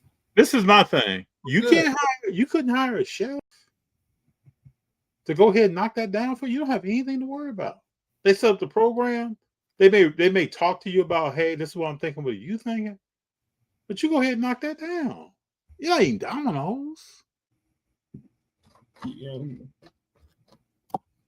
It just doesn't add up. And you wonder why you're tired in the finals? You wonder why you're tired in the Western Conference Finals or the NBA Finals or anywhere you want to be. It's like, wow. You got any pickups this week? I got that Shea card back from PSA Grading. Mm-hmm. Other than that, not really. What about you? I got a couple. Picked up some whatnot, so. Roxanne Perez cards for wrestling. Joe P says, according to my sources, Curry is ready to ball out again.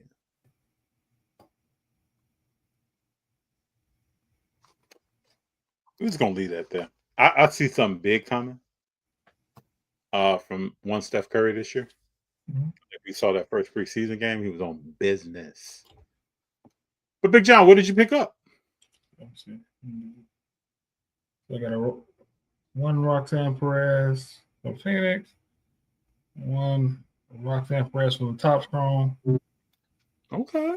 Future, and then picked up an Otani rookie, Special Forces. So I'm waiting on my Mr. Minty kit to get in this week. Okay. All over and send them out, see what the grades be. You said Otani in? Oh, that Tony's got to go, man. That Tony's got to get graded.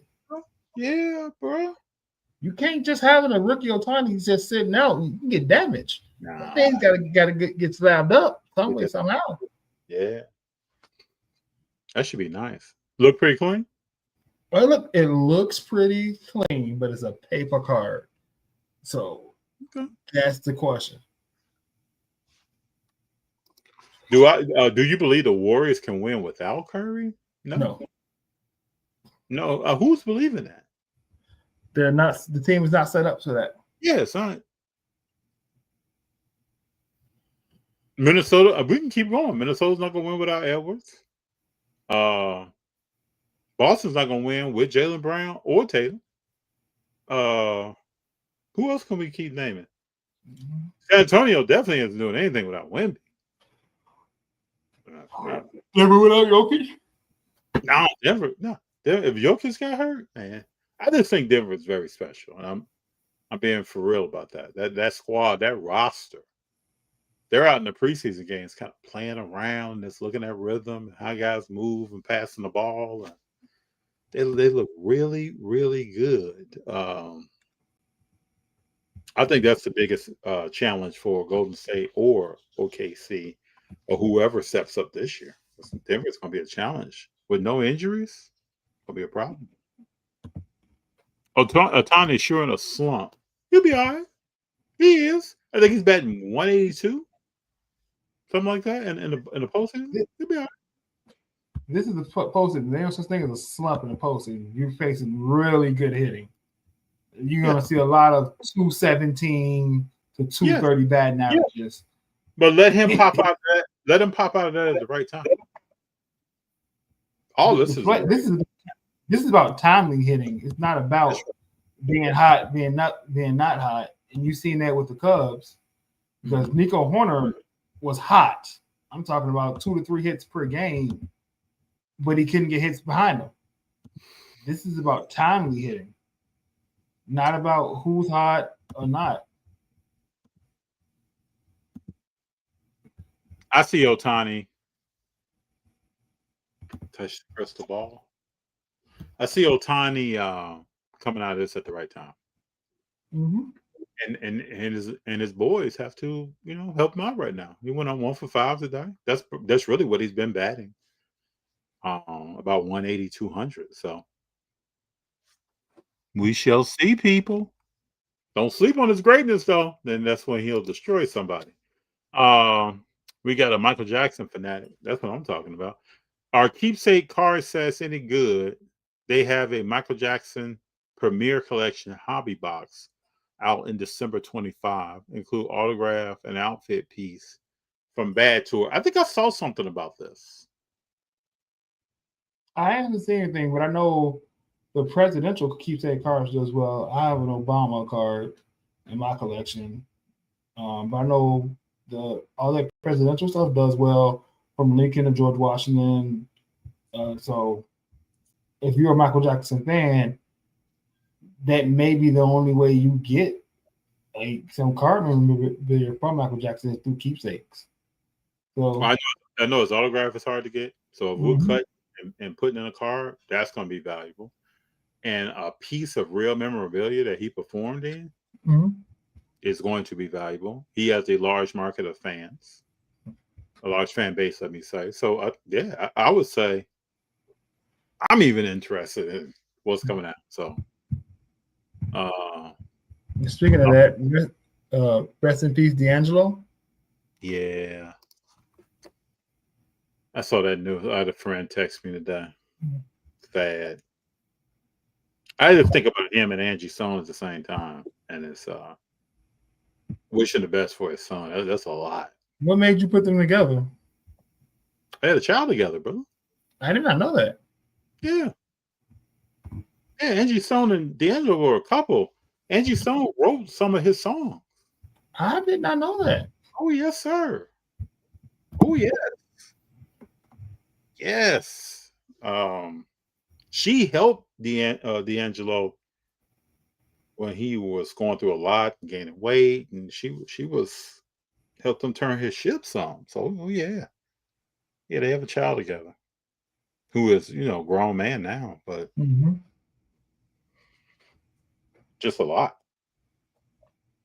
And just to think the way the story goes, Angie Stone survives the bus flipping, gets out, and is hit when she gets out. Everybody else in the bus is still alive.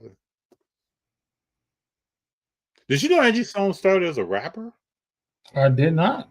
Wrote lyrics and started rapping, and then went on. I mean, I think she sang some backup, and she's wrote several hits, and yeah, she's instrumental on that first album of D'Angelo. Jordan Brown, Michael, they do good if you get them out fast and get the right cards. Okay. Get in there before it goes to secondary market. Okay.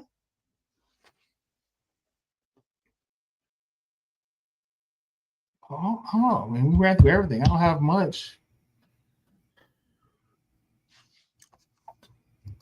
That was Now, pretty that, auto, that would be crazy. Hey, what do you think about the branch fight with the 49ers? All of that was unnecessary.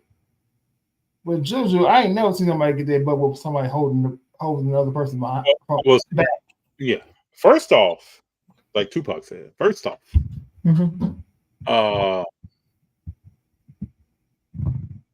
Juju Smith-Schuster is a problem. He talks that stuff.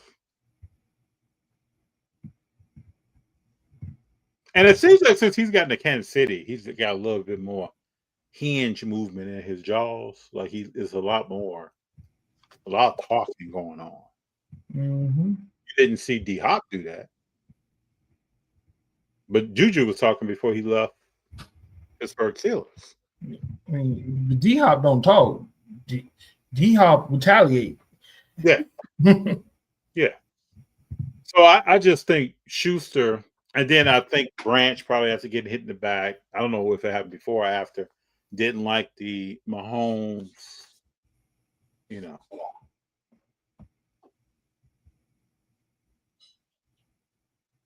What did you think of Draymond Green telling Connect to get the hell on? Mid-season form. Mm-hmm. That's what I'm saying. These guys are coming in already in that mindset, man. If you look at Butler and Curry, they're coming in with that mindset. So they spent before training camps. They were down at Jimmy's place in LA playing together and drinking wine. There are several posts with Draymond's with Jimmy and the people that Jimmy hangs out with. Mm-hmm. He's up in there with them.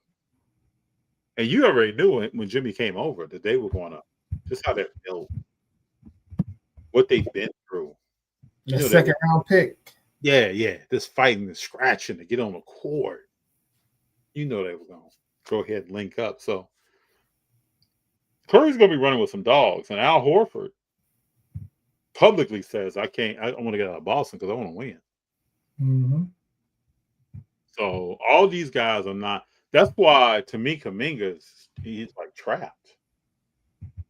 He's like, he can't move without a vet. Like, what are you doing? Mm-hmm. The way he looks. If you see him on the court, you'll see Al Horford talking to him. You'll see Jimmy Butler come over. And if Jimmy's talking, Al is right there. Draymond's keeping it because, bro, you're not going to do what you want to do. It's not happening like that. So go ahead. You gotta respect his wanting to be a star. Do you? Yeah. I don't. Yeah, you have to. No. Yeah, if you envision yourself as think about how many U's you're saying right now. Think about it starts with you, right? What you thought. You hear players talk about, even though they won championship, like I wish I would have talked for myself more and not get pigeonholed into a role. Right? So you have to give him credit for at least fighting for the type of career that he wants to have. It's just not going to be on his team, right? You know who Jordan Poole is, right? Again, yeah. So this is Jordan Poole 2.0. Mm-hmm.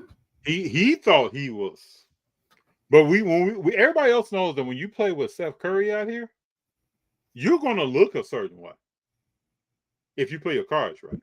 Mm-hmm. But then when we put you in Milwaukee without Giannis, or put you someplace with now, okay, you go ahead and do that.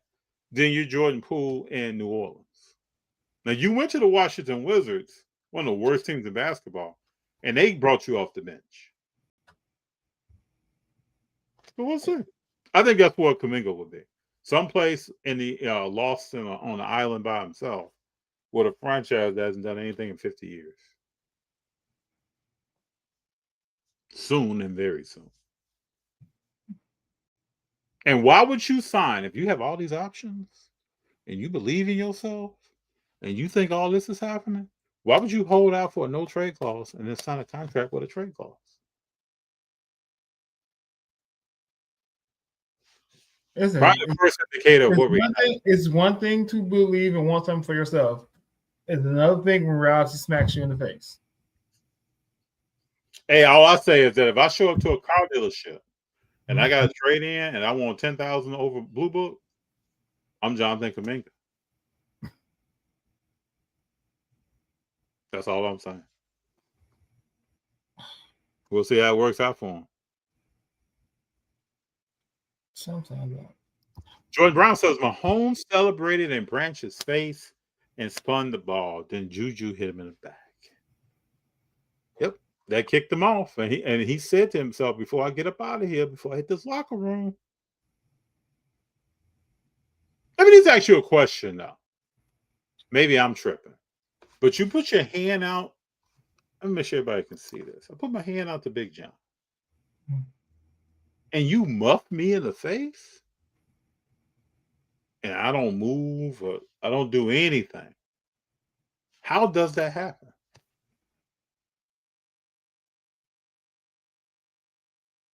I don't even understand that one. When I was sitting here watching the game that night, I'm like, they're on the ground. Juju's now has his helmet off. I guess he took a shot to the nose. Mm-hmm. But I go back to, how did you first get muffed in the face like that? Like your hand-eye coordination is not. You don't see that? Probably too good to talk. Yeah, if you don't talk, you got to be able to bob and weave. Whew. Why do you think the Warriors picked up Seth for? Can he evaluate the team? I think Horford will. I kind of think Big Jon. I don't know. What do you think? Why do you think they picked up Seth? Because when Krasinski started missing wide open threes, they know Seth will hit him. Yeah, we led the league last year in 3-point percentage. Mm-hmm. Also, prior to the negotiation with Giannis, they was like, you know what? We got other brothers on the squad. But if you just think about those playoff games against Minnesota, how many wide open threes did Krasinski miss? I agree. And if that happens, all right, Seth can hit him. We know Seth can hit him. We know Horford can hit him. Like, it'd be interesting to see. And Moody missed some too. But it's like if he goes cold, as much, I don't know if the reason why Steve Kerr believes in him so much is because he sees himself in him, and his career in him. But if he messes up, he can quickly go to Seth and like, hey. True. Do you see Przinski even as a starter this year? You know, he started some games last year. He shouldn't be. I don't think he will be. I think that's why Seth is there. Well, I think the ideal starting lineup is some version of Draymond, Kuminga, Seth, Jimmy, and either Moody, Horford, either Moody or GP2. I think that is the ideal I think they're about to get the guards you named are about to get Moody and GP2 and Kuminga are about to get those Krasinski minutes. Because at least okay, you have the brains of Green to go for the offense and run the plays. You have the post play of Jimmy, and if Kuminga can crash the boards and leak out, you got some quick, fast point baskets. Mm-hmm. You can already tell Kuminga to take it to the hoop. Yeah, take it to the cup. Close it down. Mm-hmm. Yeah, don't play around with it. Yeah, listen. Be Giannis. We didn't got to trade for Giannis, I guess. Like, I mean, it's good to tell him that. It's good to see him trying to elevate his downhill. Yeah, get downhill on it. Listen, when the last time you heard somebody say, "I really wish Giannis picks up a jump shot this offseason"? Go downhill. Huh? Either dunk on somebody or get fouled. Jordan says, "Hey, Branch knocked him fast," but I think the only thing I'm trying to say is that you're gonna talk that talk. You better have some bob and weave to you, because somebody's gonna yank that chain. And Branch did that.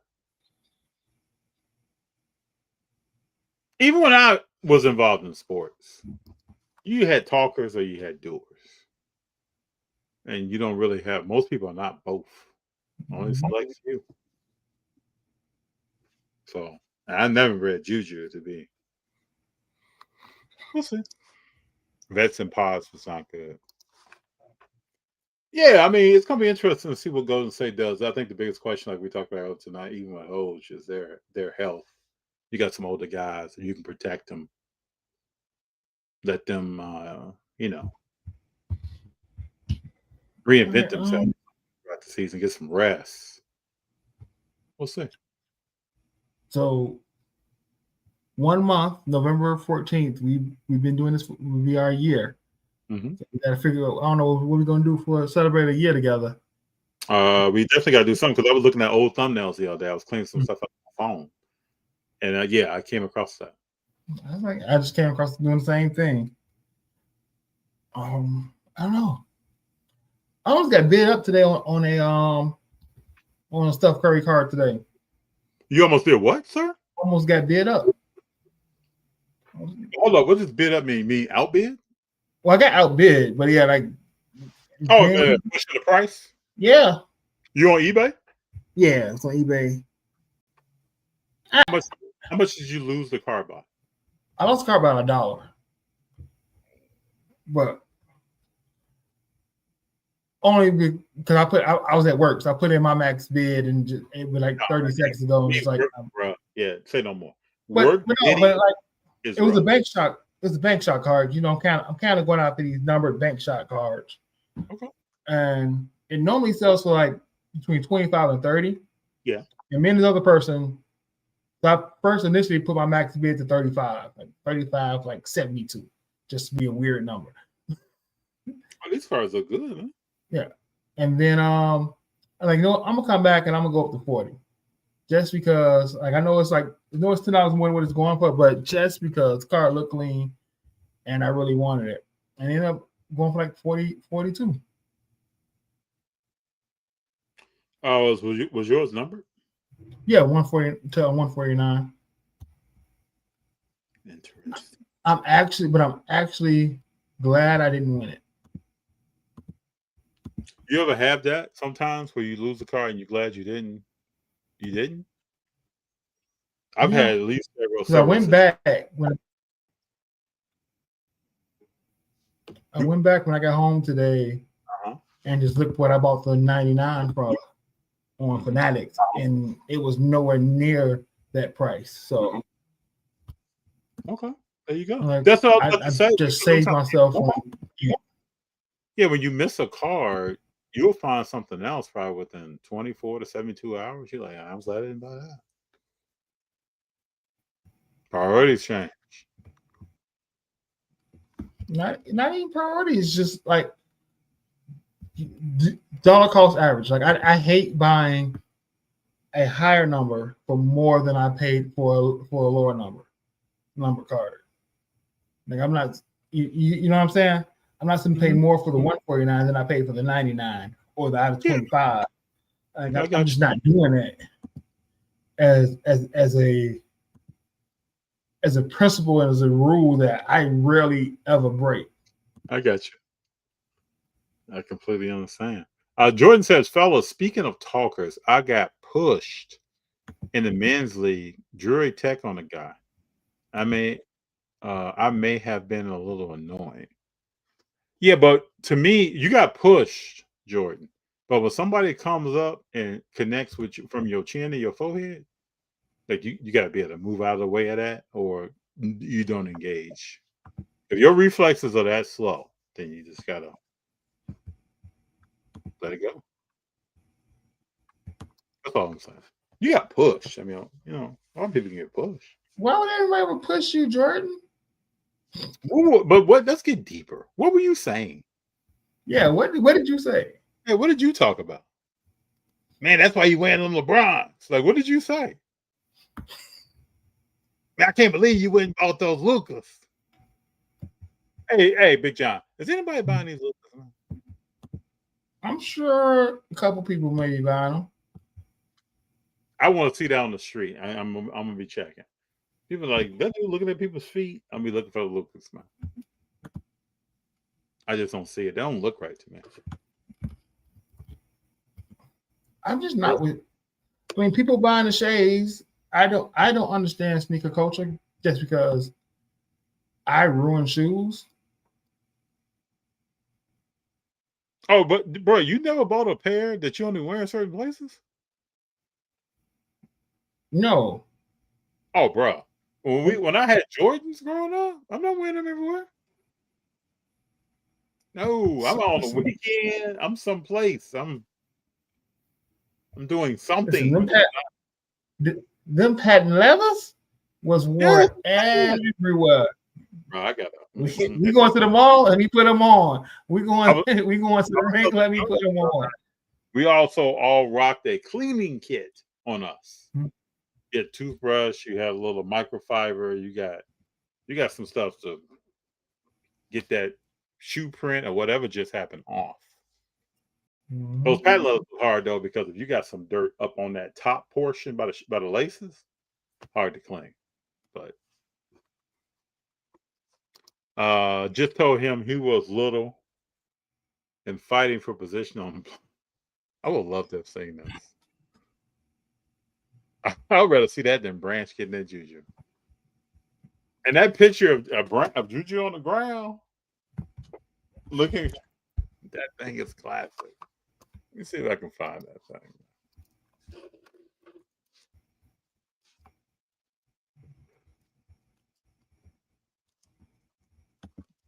Please bring this picture up. This thing is classic.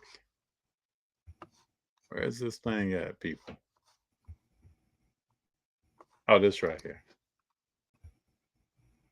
That's one of them. Where's the other one? What Juju really has that look on his face. I guess this is it. Hold on. Yeah, right here. He really got that look. Like something's going down. You see this right here? Look at that face. Mm-hmm. See that? Then he ain't talking. He's not talking right now. And he pulled his little head thing off. He ain't talking right now. He's not talking. And who is this dude? Who's this dude trying to save him? And look at 10. Pacheco, get off my man. Mm-hmm. Look at the camera guy. I'm not in this. Yeah, man. Not my business. This is what happens when somebody sends you this. Don't say a word. Where's Chris Tucker? You got knocked up. You got knocked up. Ah. And you know this, man. But this is one of my favorites. This is the picture of 2025 right now. If I was voting for ESPYs, this is the ESPY picture of the year. You talk that talk, Then I gotta let you walk that walk. Did you help me? Help me! Get him off me! I was only playing. You know what movie I watched last week that I haven't seen in a long time? What's up? Money Talks. Oh, great movie. And it just got me just to think of how well Chris Tucker matured in his characters. Mm-hmm. Because all his characters is that character. Yes. Just matured. Yes. From Friday even to what's the movies with Jackie Chan? Rush Hour. Rush Hour. It's just that same character. That's probably where Kevin Hart got it from.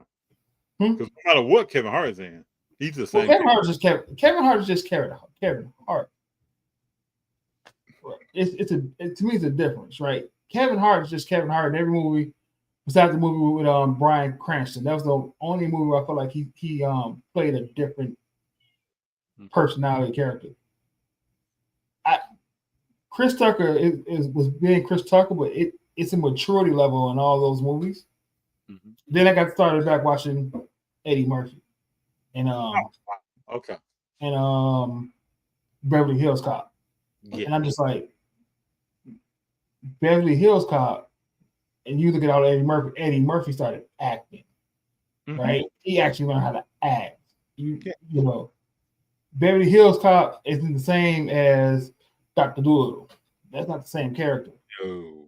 You know, that's not the same. You see like a two halves of his career. Because like Golden Child, Beverly Hills Cop, those are all the same character per se. But then you go start watching Nutty Professor and even Harlem Nights. Huh? Harlem Nights is different. Harlem Nights. This is a whole different person. Did you ever see in 2016 Mr. Church? No. Oh, you should watch that. If you want to see Eddie Murphy throwing down and acting, like there's nothing about that. I mean, there's some funny things, but there's nothing about that that's comedic. And I think after Mr. Church, after seeing that, people want to see him act more and more and more. And I don't think Ed's really interested. At least he's talked about he's not really interested in that. But yeah, I agree with you. His comedic stuff, he was acting. Mm-hmm. Like I still don't think there's many movies that a comedian is in and the comedian's a star of that are better than Trading Places. No, sir. Right? No, sir. Him and Dan Aykroyd and Jamie Lee Curtis. Mm-hmm. They were throwing down. No, I think Trading Places is better than Coming to America. I can't argue that. And what was Ed in the Trading Places? 19, 20 years old? Mm-hmm. He was really young. He was really young.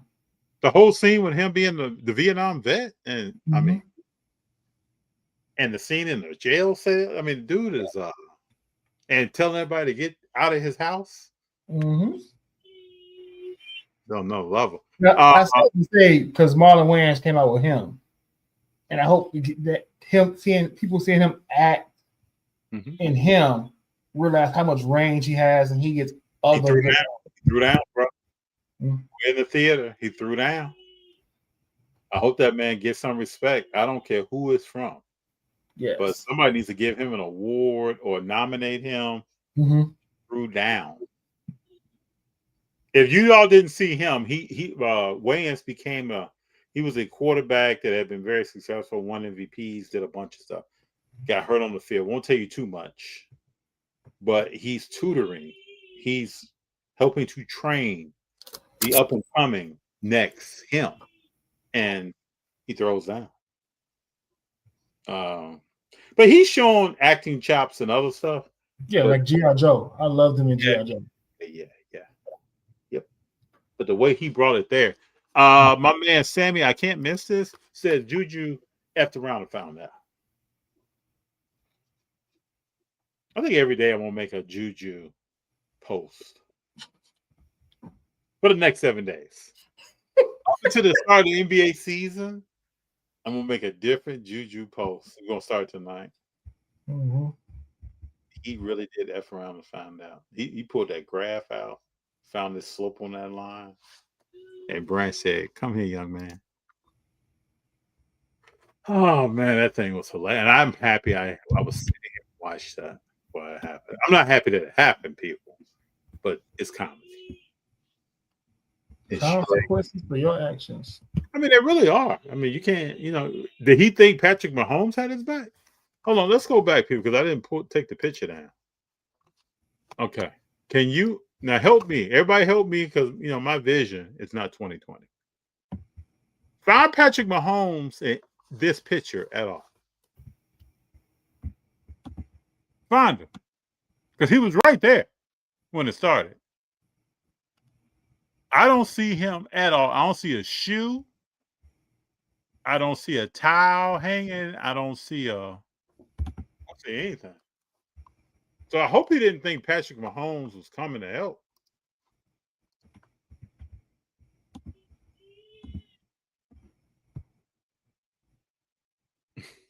Man, it's just Curry doesn't fight. He ain't. That dude is not. No, sir. If y'all don't know who, no, sir. You got before you get in that foxhole, as the older men in my life used to tell me, you got to know who's in the foxhole with you, because that's not happening.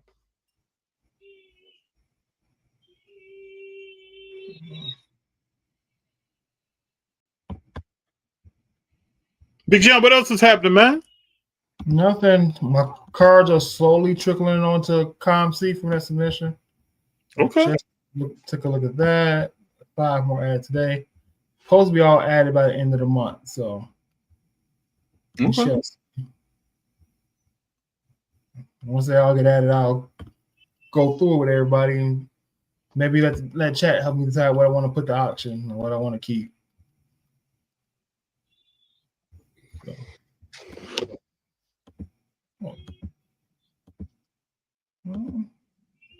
No, any shows coming up?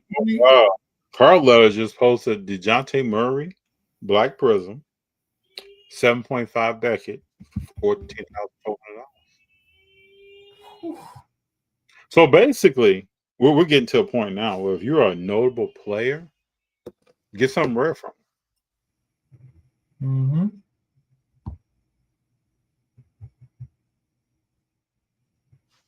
This is another good one. Juju around. He jujued around. Maybe I'm having too much fun with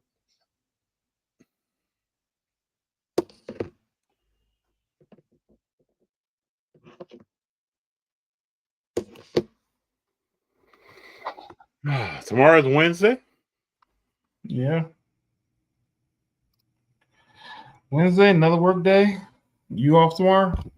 No. I'm off Thursday. Take Thursday off. I got hold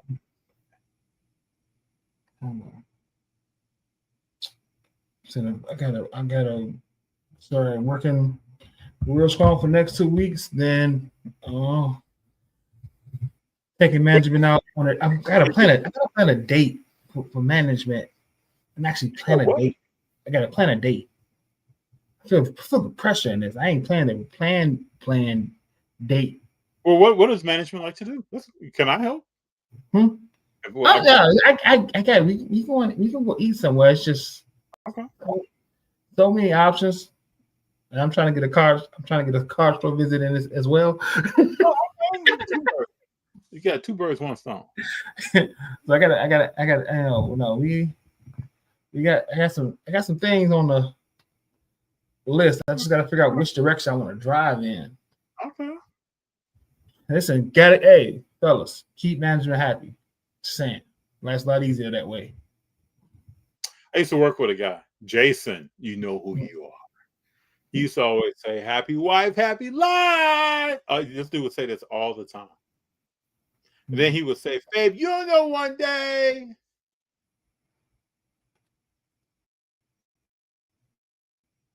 I won't tell you. Brazilian barbecue. Yeah, that is a date for me. Oh, okay. Brazilian barbecue could be. Yeah, it's a nice spot.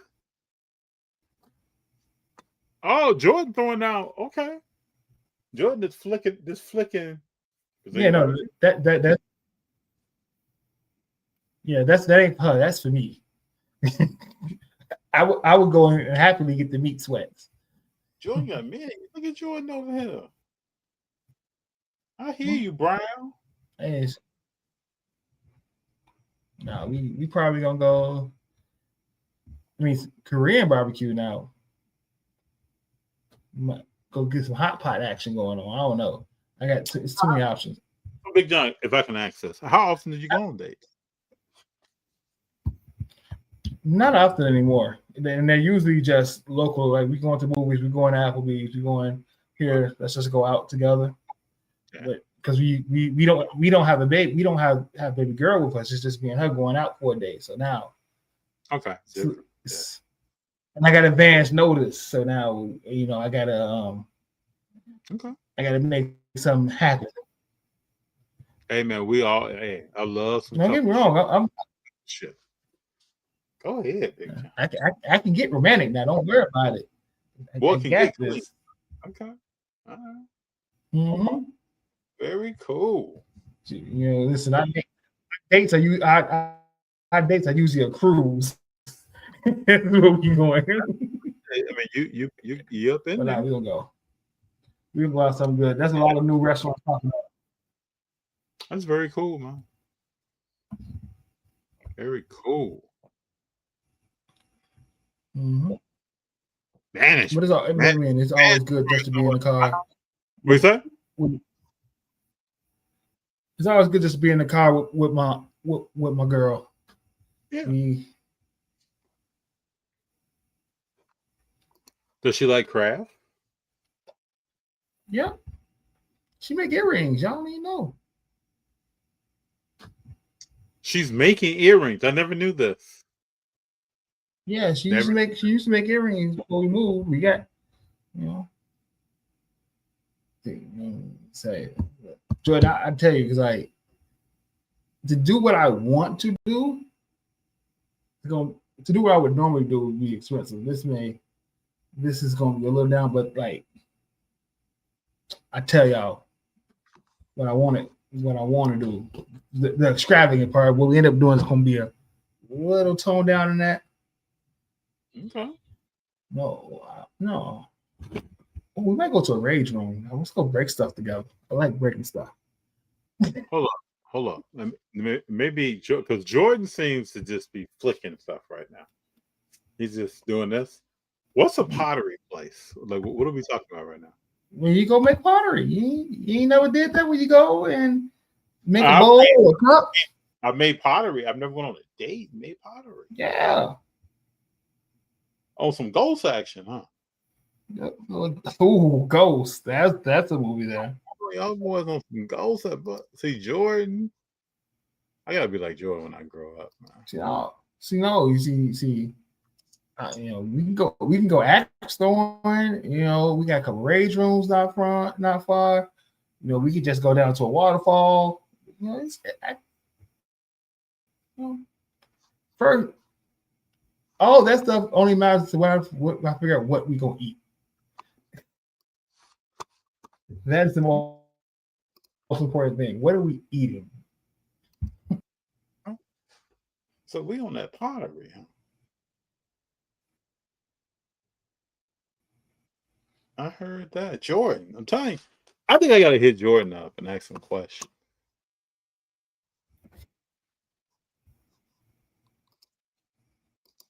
What about live music? Jordan, what do you think of live music? Man? Daytime. Oh, you can't do that at night? You can't do jazz band at night? You can't. Picnic at the waterfall. Jordan, where you find a waterfall? Okay. Jordan, you may have something. That's something around. Hold on, Jordan. Are you in a jet going somewhere? And then getting down? Where is Jordan finding a waterfall? I mean, there's a waterfall. There's a waterfall down here in Connecticut. It's not too far. You got some nice little trails, but it also is getting cold. So I don't know. We have to see it. Game recognizing game. Jordan, next level. Jordan, this let me know where you're finding a waterfall. Temecula, but they got waterfalls on there? Mm-hmm. Next level.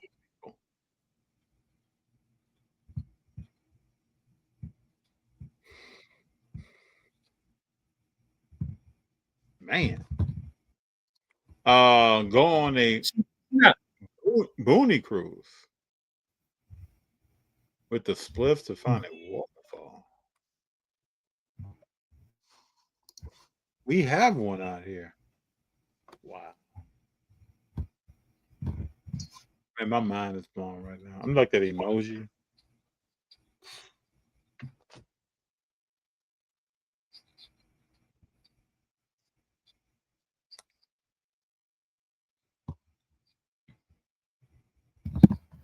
Hey man, I got mad respect for. No, I just seen a restaurant. I just seen a restaurant that has roasted cauliflower and immediately scratched it off my list. Why'd you scratch off your list, man? Roasted cauliflower was a bomb. It was 3 pieces because the plate had 3 pieces of cauliflower on it. So y'all tripping on stuff at the ground. This what y'all doing? You tripping on things? No. The plate had 3 pieces of cauliflower on it. If a plate that little, I know it's expensive. Oh wow! When I see 3 pieces of cauliflower, did you look at the pictures of the entrees? That might just been an appetizer. No, she got nothing to do with this. This is all me. Because this is a problem, right? When I tell her we're going here, it's just we just looking at the menu, and then salivating what she wants. She's going to the menu. This is supposed to be all me, complete surprise. I gotta go. Oh, okay. But see, when I see a plate, when I see a plate with small portions, I know that's expensive. Smaller the portion, the more expensive it is. Okay. Like I wanted to go to Hell's Kitchen, and they steaks start at $75, and I was like, yeah, I'm not going there. See, I don't know enough about steaks to know like what's a great steak, what's not a great steak, and is that really a $75? I don't know. Put it to you like this: a porterhouse from Roadhouse or Outback usually goes about $50-$60, and that's like the highest price steak. So, Okay. so we say New York strip starting at $75. I'm cool. I'm cool on that. But you know, it's yeah. I cook steaks all week long. I ain't paying $75 for one.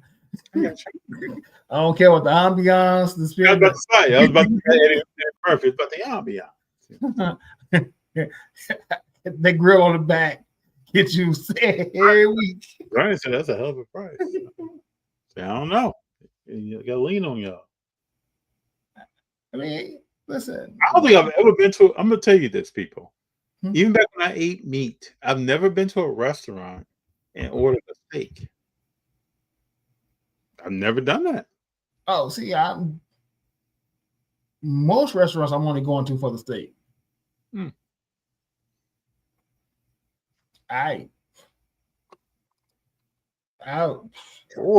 Jordan is like this comment. This giving it for this.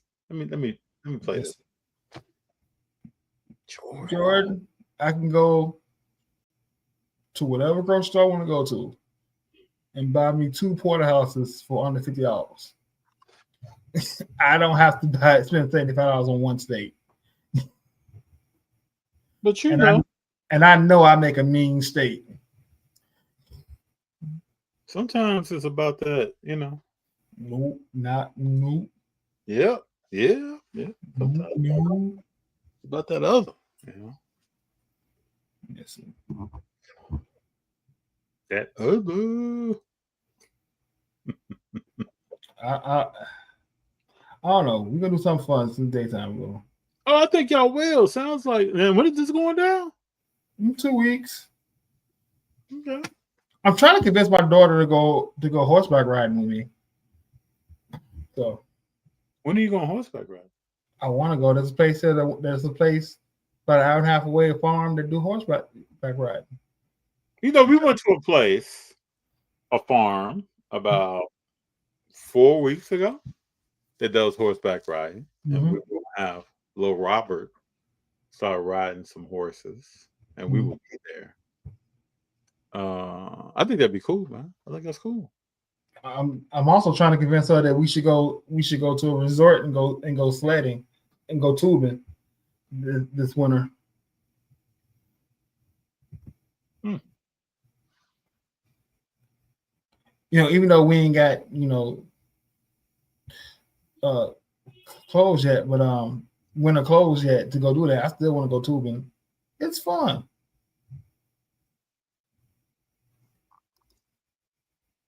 Mr. Wax Out, what's going on? What's happening? I'm not mad at you, but the fine dining experience is fun. Listen, I'm sure it's fun. I just okay. I'm okay without it. You know what? You can't miss what you never had. Y'all got to remember that you can't miss what you never had. You never wanted to go to like a little swanky place at least once? Never wanted to get your swank on? Nope. So you're very. I'm learning things here. Very practical guy. Yeah, I'm a very practical guy with a very practical wife. Very practical guy. We have a good time at Chili's and at Outback and all these little chain restaurants. A darn good time. Now, get it? Like we did some things. First anniversary, we went to a winery. We had downtown Charlotte. We went to a really nice restaurant. Where they had small portions. We've done that. We've been out in the nice places in New Hampshire and nice little restaurants. Like we do that, but I don't necessarily need to go eat at Michael Jordan's at the casino and spend all that money for something I can do at home. No, we didn't do fine dining on the cruise. I don't know, and because we just didn't want to. A lot of things. Sometimes things about money. Sometimes things about. I just don't really want to do that, and pay the money to do it. No, if I want to say she want to do it, more than likely I'm gonna make it happen. Yeah, I got you.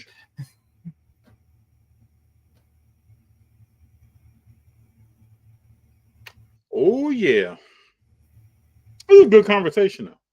Mm-hmm. Yeah, I learned more about you, and I learned Jordan Bryant.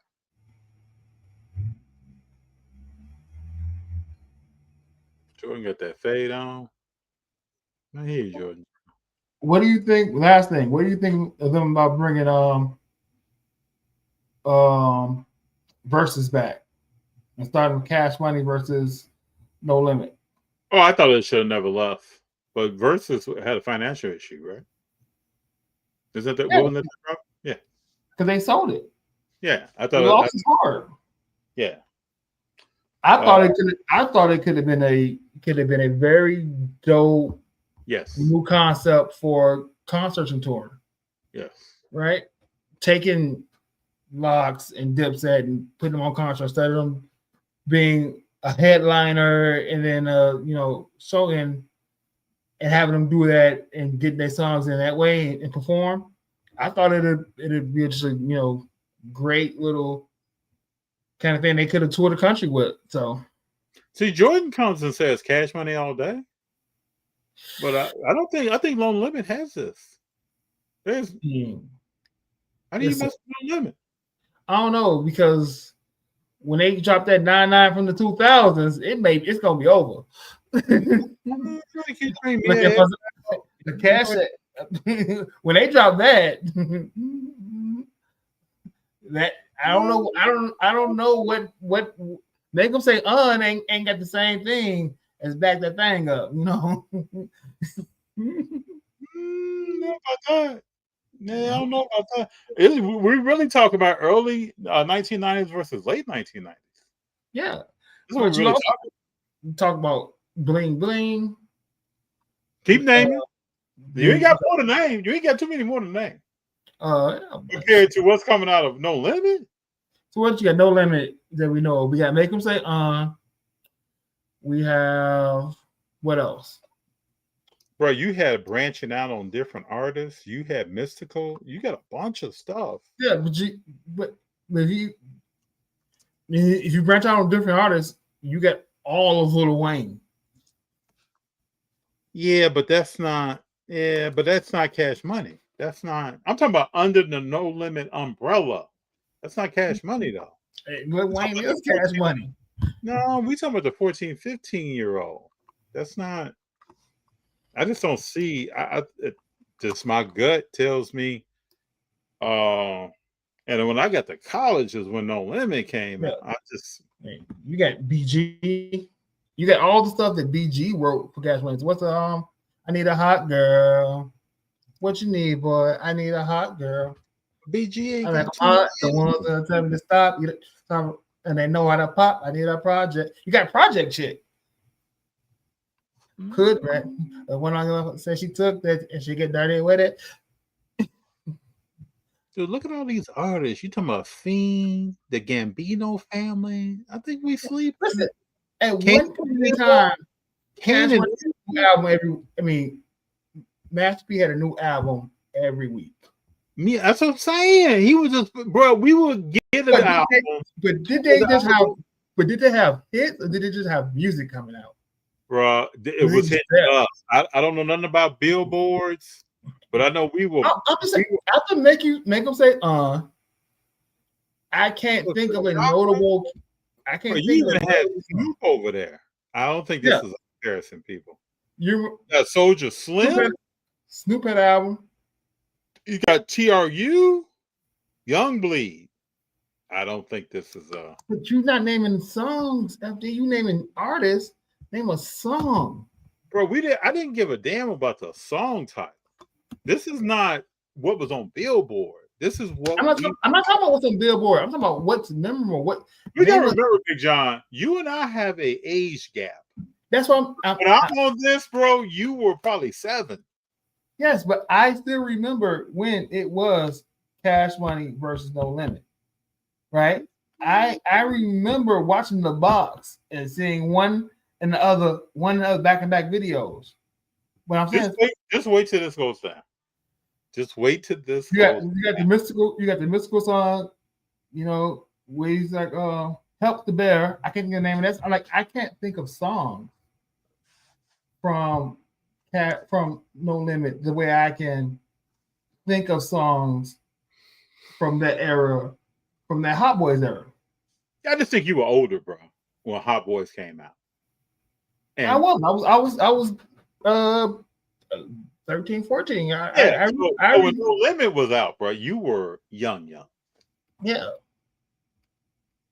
I don't think this is going. We'll see. I don't think it's a wash. But what I'm saying is, I think that era Cash Money still has it. I'm trying to tell him, Bernie, this is not. I don't think this is what you enjoy and think it is. This is not. I don't even see it as comparable, but we'll see. It's very comparable. Yeah. What I used to love about Master P is like what you talked about, though. You get an album, bro, he's coming with. They have 7 albums already in the queue and stuff is coming, and you could tell they spent 0 time on the album cover. We were just pushing content. Like I'm looking at Master P Ice Cream Man. I don't off the top of my head remember one song off of his album. Big Jon. I remember that album vividly. And But I mean, but that's what versus is all about. What songs can you put together that people are going to remember? Oh yeah, but that has nothing to do with Billboard. That has nothing to do with. Yeah, I'm not talking about Billboard. I'm just trying to think of like songs that I remember. Like I don't remember Thug Girl. Oh, you should play. You should play. That was an album you could put on, press play on the first song, and never worry about. Ice Cream Man. Yeah, I'm talking about. So I'm looking at it right now. And Masterpiece, The Last Don, his album. Like, I just don't remember these songs, and I'm not saying good or bad. I just tell you what I don't remember. All right.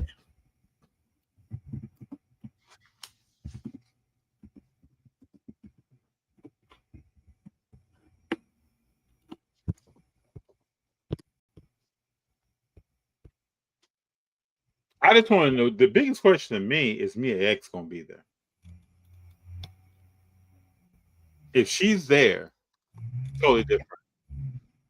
Totally different program. If she's not there, totally different program. I think she would have to be there for the culture.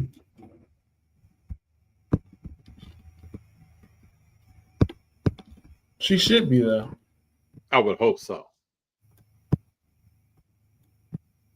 When you start paying some of the jewelry, bounce back, get your shine on, block is hot. I remember all these songs in that time frame. Yeah. Big Timers balling. We all are aware that if Master P doesn't know what he's doing at the rate he's doing it, there might not be a Cash Money. True. But I'm just saying, I'm gonna put my money on the BG. Just wait till this goes down. Mm-hmm. Wait till it happens. It all depends on who's back from No Limit. Cash Money is the Army, Betty of the Navy, Kidnap Your Lady. You do know the way we remember music at 5 and 13 is two different. It is. So I hit college at 18. Mm-hmm. That's not what the 5-year-old remembers. That's not. No, I get it. I just know for me, who's the most underrated NBA team going into this season? The Detroit Pistons. Maybe so, but I don't know if we have anybody that's sneaking up on people. Yeah, see, it's just a lot there. Mr. Watson, get their shine on. I just think I remember a lot more Cash Money songs from that era. But I know what I'm saying is, but you would though, because of your age right now. Yeah. So you're not going to remember songs when you're 5, 6 years old. Than when you're 19, 20 years old. That's not going to work like that. On any era, if you talk to a 5-year-old right now, and you talk to a 20-year-old right now, you're going to get totally different. That's just a different. No, I get it. But I know for me, like I remember sitting in my grandma's house on the front porch, listening to all the Hot Boy songs. Right. Yeah, but Big Jon, I remember being in a party or a club and was banging. That's what I'm telling you, bro. That's a totally different experience of music than. That's all I'm saying. But we will see when this thing pops. I think this is up there with this is classic. Yeah. Because it showcases New Orleans like I think people wanted the Super Bowl to. Mm-hmm. So it will be nice. And just to see that level of talent on the same stage. I mean, you got some legendary artists that just comes to mind that will be on that stage together. It's almost like, could the stage be overcrowded? Like you gotta have people coming and going probably. Like, and when is this supposed to go down? I don't know yet. I know that's supposed to be the first one. I think they want this to come back and come back good. They have to have a really good set lineup. Yeah, you have to. Because there's too many people too. Because there shouldn't have been another one after the Locks and Dipset the way Jada did them. That should have been that was electric. But didn't you think that was lopsided before they even jumped off? Like, Dipset ain't got what the hell is Dipset coming with? I mean, no, because Cam got from New York. What? Because Cam got hits. I don't see that against Jada. I don't see that. That was get you ready for belt to ass before they even stepped on stage. Cam has more commercial hits than Jada. Jada is a rapper. That's what I'm saying though. Like when you get on the verses, bro, to me, I don't give a fuck about commercial hits. Mm-hmm. I'm talking about bangers that move people. Mm-hmm. I'm not worried about Cameron rapping, and I think of Jada. That's like minor league and Hall of Fame material. That's not even the same. See, when I get on stage and then you get embarrassed. When I think of verses, I think of how are you going to play your best songs in what order? And I think nobody did that better than Ludacris. Nobody had a better curated, I am going to win the public opinion based on the order I'm playing my songs. Do I think he has better records than Nelly? No. But he played his songs in the right order. But with Jada, it doesn't really matter what order we're coming in. I'm going to destroy you. Like Dipset can't do anything with that. There's no one on that stage. When he said he don't even live in New York anymore. He lives in Florida. Yeah. He's like Anna and some of these guys. Yeah. And he came back and said, they're not even rapping. Stop lip singing. Because Jim Jones is out of breath. No. Well, I mean, Jim Jones only got Ballin'. That's the only song he has. This is my point. Jules Santana has one or two. The crux of that is Cam's body of work that they are on. But he got his ass handed to him. I mean, yeah. And the crux of Locks, I mean, Styles got some hits.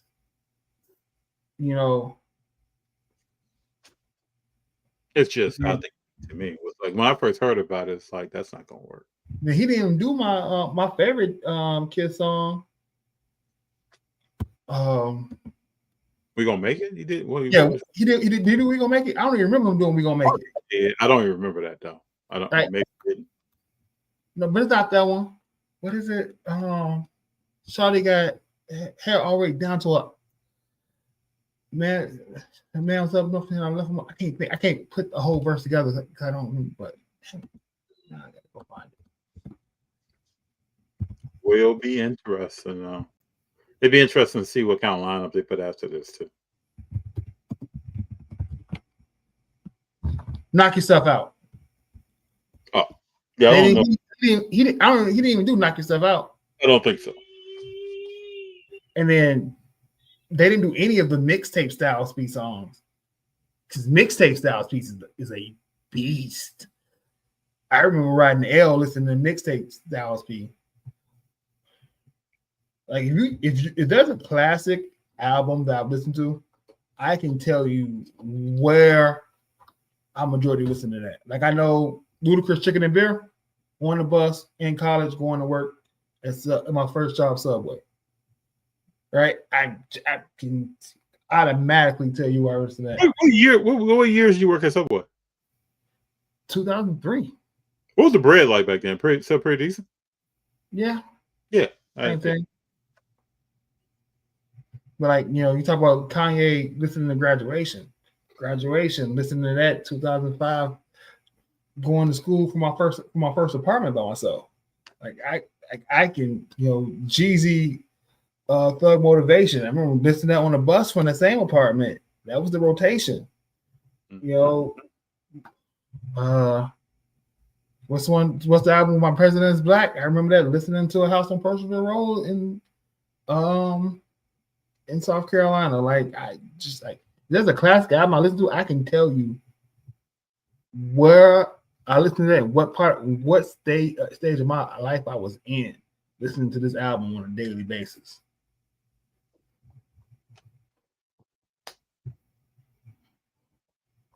It will Music, be. man, soundtrack of our lives. Yeah.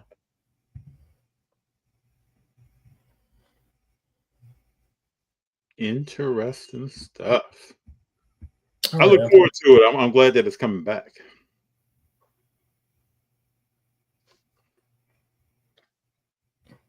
There are so many ways people, you talking about the big three. Like these artists have to find ways to continue making money. And I think this is a cool way for them. I think Versus was what was a outlook outlet we all needed. Mm-hmm. To look back, yeah. Not even look back, just to feel some sort of community.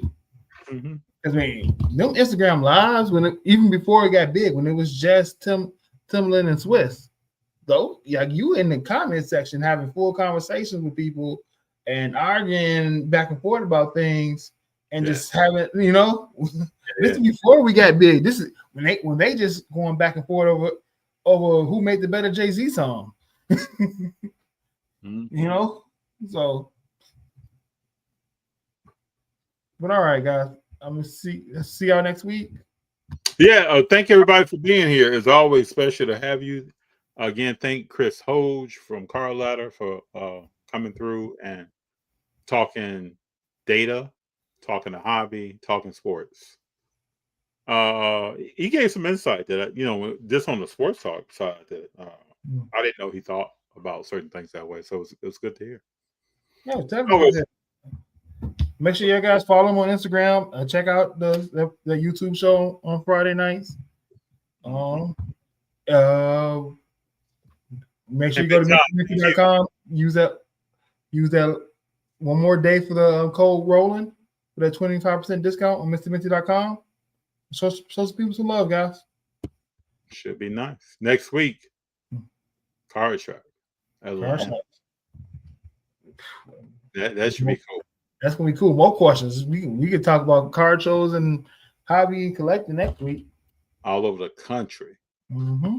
These guys are moving around, so we'll see. And the NBA season is starting around at the same time, so it'd be good to get their perspective on sports and be able to talk about what we're seeing at the time. And I can't wait for the Lakers versus Golden State kick off the season and what we're gonna get into. We got some names fading in the NBA. We have some new names emerging. Then we got Cooper Flag. We're gonna see what that young guy can do. We got Dylan Harper. We got a lot of other rookies that are. I'm really excited to see. I can't remember his name. The young man from Duke that plays power forward center. So Knipple or no, the other big guy. Yeah, the other big guy. I can't think of his name, but we'll see. Yeah, I can't wait to see what he does. I don't want to. Command Maluak. Oh, the really tall dude. Yes. I can't wait to see what he does. It looks like he has game. Can't wait to see. Can you believe that Cam Reddish is playing overseas? I wonder what's the story behind I it. can believe it. You don't think he has game at all for the NBA? I think he does, but you know it ain't about game. No, it's not really. It's about a lot of times the guys don't want to conform to certain things. It's like if Draymond wanted to keep shooting, he'd be Kuminga, right? As his rookie, he was shooting. Big Jon, thank you, sir. Did you see this? What? Missoula had a media versus coaching scrimmage. I did not see that. I saw it on Instagram. That man. You like him like that? Huh? You like him like that? I don't dislike him. I'm just saying something wrong with that man. They need to get him checked out. He might be certifiable. He's different. Sometimes I think he likes to act that way to keep people on their toes. That's the way I read him. Yeah, he's certifiable though. We're gonna see what's happening with Tatum out. Nobody listening to Brown. Did you see the game where they have a timeout and Brown's talking and nobody's looking at him? Hey, fellas, keep it up. Keep that pressure. People are getting water and wiping their face. And like he's not saying a word. We'll see how that plays out. Look out for Derek Queen, too, people. Big Jon, you have a good one. I always appreciate you being here, sir. Tell your family we said what's up. Yeah. Give them all love to your family, man. We'll see you next week. Yes, sir. Y'all keep rolling, people. Don't stop. Keep rolling.